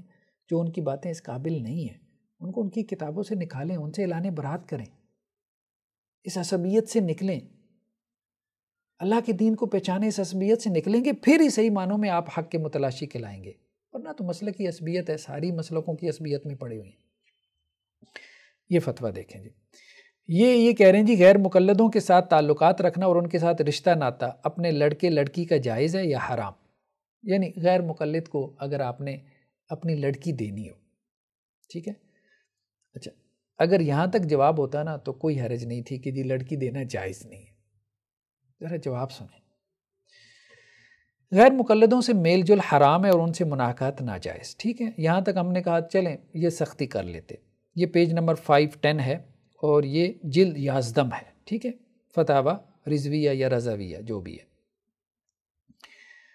وہ کہتے ہیں کہ جی یہ کما بینا ہو، جیسے ہم نے واضح کر دیا اپنے رسالے میں ازالت العار میں، یہ جو استغفر اللہ کلاب النار کا لفظ استعمال کیا ہے، یعنی آگ کے کتے، یعنی غیر مقلدوں کو جہنمی کتے کا ہے، سختی ہے۔ اب ہمیں کہتے ہیں کہ جی یہ سخت ہیں، اہل حدیث سخت ہیں، یہ سختی مجھے بتائیں تو ٹھیک ہے، اہل حدیثوں میں اگر کوئی اس طرح سے کہہ رہا ہے بریلویوں کو جہنمی کتے کہہ رہے ہیں، ہم اس کو کنڈیم کریں گے، ہم اس کے حق میں نہیں ہیں، ہم اس کے فیور میں نہیں ہیں، ہم کہتے ہیں کہ نہیں بھائی اب اس سے نکل آؤ، اس سے نکل آؤ۔ لیکن بریلویوں کو بھی تو یہ سمجھنا چاہیے نا کہ ان کی اگر جو ہے وہ اعلیٰ حضرت نے یہ باتیں کہی ہیں تو وہ کہیں کہ غلط کا ہے، بالکل یہ ٹھیک نہیں ہے، باقی چیک کر لیں پہلے کہ ان کے فتاوی میں یہ ہے کہ نہیں ہے۔ آگے کہتے ہیں کہ جی وہابیت ارتداد ہے اور مرتد مرد ہو یا عورت، اس کا نکاح تمام جہاں میں کسی سے نہیں ہو سکتا، نہ کافر سے، نہ مرتد سے، نہ مسلمان سے، نہ انسان سے، نہ حیوان سے، جس سے ہوگا زنا خالص ہوگا۔ یعنی ایک تو یہ ہے نا کہ وہابی کا یا غیر مقلد کا نکاح بریلوی خاتون جو ہے نا اس سے نہیں ہو سکتا، ٹھیک ہے، یا بریلوی خاتون کا غیر مقلد سے نہیں ہو سکتا۔ چلیں آپ مسلکی عصبیت میں اتنی بات لکھ کے، یہ کیا بات ہوئی کہ غیر مقلد کا نکاح نہ کسی کافر سے ہو سکتا ہے، نہ کسی مرتد سے ہو سکتا ہے، نہ کسی مسلمان سے، نہ کسی انسان سے، نہ کسی حیوان سے۔ بھئی حیوان سے کون نکاح کرتا ہے؟ کہاں سے باتیں آپ یہ کر رہے ہیں؟ حیوان سے کون نکاح کرتا ہے؟ کسی انسان سے بھی نہیں ہو سکتا اس کا نکاح. استغفر اللہ العظیم، استغفر اللہ العظیم. خود دوبارہ دیکھ لیں کیا کہا ہے. وہابیت ارتداد ہے اور مرتد مرد ہو یا عورت، اس کا نکاح تمام جہاں میں کسی سے نہیں ہو سکتا، نہ کافر سے، نہ مرتد سے، نہ مسلمان سے، نہ انسان سے، نہ حیوان سے. جس سے ہوگا زنا خالص ہوگا، یعنی وہ ساری زندگی زنا ہی کر رہا ہے، حرامی بچے پیدا کر رہے ہیں جتنے غیر مقلد ہیں. معاذ اللہ ثم معاذ اللہ. ایسے فتوے مجھے بتائیں، اہل حدیثوں میں کسی کا ایسا فتویٰ آپ کو ملتا ہے؟ ایسی سختی کرنے والا عالم دین؟ دیکھیں یہ سختی نیچے تک پھر آئی ہے، ممبر و محراب سے، بریلوی ممبر و محراب سے یہ سختی نظر آتی ہے. صرف اہل حدیث سخت نہیں ہے، یہاں اس سے 70 گنا زیادہ سختی موجود ہے، 70 گنا زیادہ سختی موجود ہے. اور ان کی سختی آپ کہہ سکتے ہیں یا کہا جا سکتا ہے کہ ریئیکشن میں پیدا ہوئی ہے. ہم اگرچہ سختی کے قائل نہیں ہیں کسی طرح سے بھی ہو. اب آپ دیکھیں کہ جی یہ ایک اور جو ہے نا یہاں پر سوال ہے جس میں انہوں نے متعین کی تکفیر کی. ایک تو ہے نا پورے گروہ کافر قرار دے دیے. بریلوی جو دیوبندیوں اور اہل حدیثوں کو کافر نہ مانے وہ بھی کافر، دیوبندی بھی کافر، اہل حدیث بھی کافر. متعین کی تکفیر کون کرتا ہے بھائی؟ متعین کی تکفیر وہ بھی علماء کی، دوسرے مسلک کے علماء کی. ٹھیک ہے، یہ دیکھیں ایک سوال کا جواب ہے، ٹھیک ہے، وہ کسی نے دیا، اس پہ انہوں نے پھر آگے تبصرہ کیا. اصل میں مسئلہ یہ تھا کہ کسی دیوبندی کے مدرسے میں پڑھنا یہ جائز ہے کہ نہیں ہے. ٹھیک ہے، تو کسی بریلوی عالم دین نے کہہ دیا ہوگا کہ جائز ہے بھائی، دیوبندی سے اگر تم نے کوئی دینی تعلیم حاصل کر لی تو جائز ہے، وہ بھی حنفی ہے. تو وہ اس بریلوی کے اوپر بھی چڑھ دوڑے کہ اس کا کیا تعلق جو ہے وہ اہل سنت سے. وہ خود گمراہ آدمی ہے جو یہ کہہ رہا ہے کہ دیوبندی سے پڑھا جا سکتا ہے. تو یہ کہہ رہے ہیں یہ فتویٰ محض غلط ہے. ٹھیک ہے، اچھا آگے یہ کہہ رہے ہیں کہ اس پر انہی لوگوں کے دستخط ہیں جو خود دیوبندی خیال کے ہیں یا کم از کم دیوبندیوں کو کافر نہیں کہتے. جو خود دیوبندی ہے اور جو دیوبندیوں کو کافر نہیں کہتا وہ یہ کہہ رہا ہے کہ جی دیوبندی سے پڑھا جا سکتا ہے. یعنی بریلویوں میں سے جو دیوبندیوں کو کافر نہیں کہتا وہ یہ کہہ رہا ہے کہ دیوبندیوں سے پڑھا جا سکتا ہے اور ہم تو کافر کہتے ہیں. یہ مولانا کا اعلیٰ حضرت کا بیان. وہ تو ایسا کہا ہی چاہیں، حالانکہ علماء حرمین شریفین بے اتفاق فتویٰ دے چکے کہ گنگوہی، نانوتوی، امبیٹھی، تھانوی سب مرتد ہیں. سب نام لے لے کے. میں آپ کو کیا بتاؤں، میرے پاس تو یہاں 70 مقامات ہیں یہ فتاوی رضویہ کے، اس کے علاوہ بھی ہوں گے جو 70 میں نے کھولے باقاعدہ نام لے لے کے. مولانا جو ہے جو دیوبند کے بڑے عالم دین تھے، رشید احمد گنگوئی، تو وہ قرآن میں آتا ہے نا ذُق اِنَّکَ أَنْتَ الْعَزِیزُ الْکریم. اللہ تعالیٰ جہنمی کو کہیں گے کہ چک جہنم کے عذاب کا مزہ. جہنمی کو کہیں گے نا، کافر کو کہیں گے. وہ آیتیں باقاعدہ پڑھ کے اپلائی کی ہیں کہ اللہ تعالیٰ کہیں گے ذُق الرشید، اے رشید گنگوئی یہ عذاب کا مزہ چک. اس طرح سے جہنمی بنایا. معاذ اللہ ثم معاذ اللہ. دیکھیں یہ اصل میں فرقہ واریت ہے. اس سے نکلیں، اس سے نکلیں، کسی بھی مسلک میں اس سے نکلیں. تو ہمیں خارجی نہ کہیں آپ، مہربانی آپ کی. ہم نے تو کفر کو کفر کہا ہے، شرک کو شرک کہا ہے. یہاں تو سب کو کافر بنا کے بیٹھے ہوئے ہیں آپ کے اعلیٰ حضرت. لیکن اب پھر بھی ہم ان کو یہی کہہ رہے ہیں کہ یار وہ جذباتی تھے، پٹھان تھے چونکہ، اور پٹھان ویسی جذباتی ہوتے ہیں. تو معقول آدمی بھی جو ہے نا جذبات میں غیر معقول باتیں کر جاتا ہے جو کامن سینس کی نہیں ہوتی. تو اس کی ایسی باتوں سے درگزر کرتے ہیں، کیونکہ اگر ہم جواب میں اب فتاویٰ جاری کریں گے تو پھر تو نہ ختم ہونے والا جو ہے نا وہ جھگڑا ہے نا، نہ ختم ہونے والا جھگڑا ہے. تو اس لیے کسی کو حوصلہ کرنا پڑنا ہے کہ یار ٹھیک ہے ان کے ایسے فتاویٰ ہیں. پھر بھی ہم اہل حدیث دیوبندی جو ہے وہ حوصلہ کرتے ہیں. ہم کہتے ہیں یار ہم ان فتاویٰ کو نظر انداز کرتے ہیں اور اپنے بریلوی بھائیوں سے کہتے ہیں کہ یار ڈائیلاگ ہونا چاہیے. جو ہمارے اختلافات ہیں ٹھیک ہے ان کو ہمیں ڈسکس کرنا چاہیے اچھے سے، پیار و محبت سے ایک دوسرے کی بات پہ غور کریں. ہمارے علماء کی جو غلطیاں ہیں ٹھیک ہے تو ہم ان سے لا تعلقی کا اظہار کریں. تمہارے علماء کی جو غلطیاں ہیں تم ان سے لا تعلقی کا اظہار کرو اور ہم کتاب و سنت پہ آ جائیں. یہی مسئلے کا حل ہے، اس کے علاوہ کوئی نہیں. ہمیں یہی بات سمجھ میں آتی ہے. چلیں جی آج پھر لیکچر بہت لمبا ہو گیا. میرا ذہن تو یہی تھا کہ 1 گھنٹے میں اس کو وائنڈ اپ کر دوں، لیکن جب بندہ بیٹھتا ہے بات چیت کرنے کے لیے تو بات بس لمبی ہو جاتی ہے. سبحانک اللہم و بحمدک نشہد ان لا الہ الا انت نستغفرک و نتوب الیک.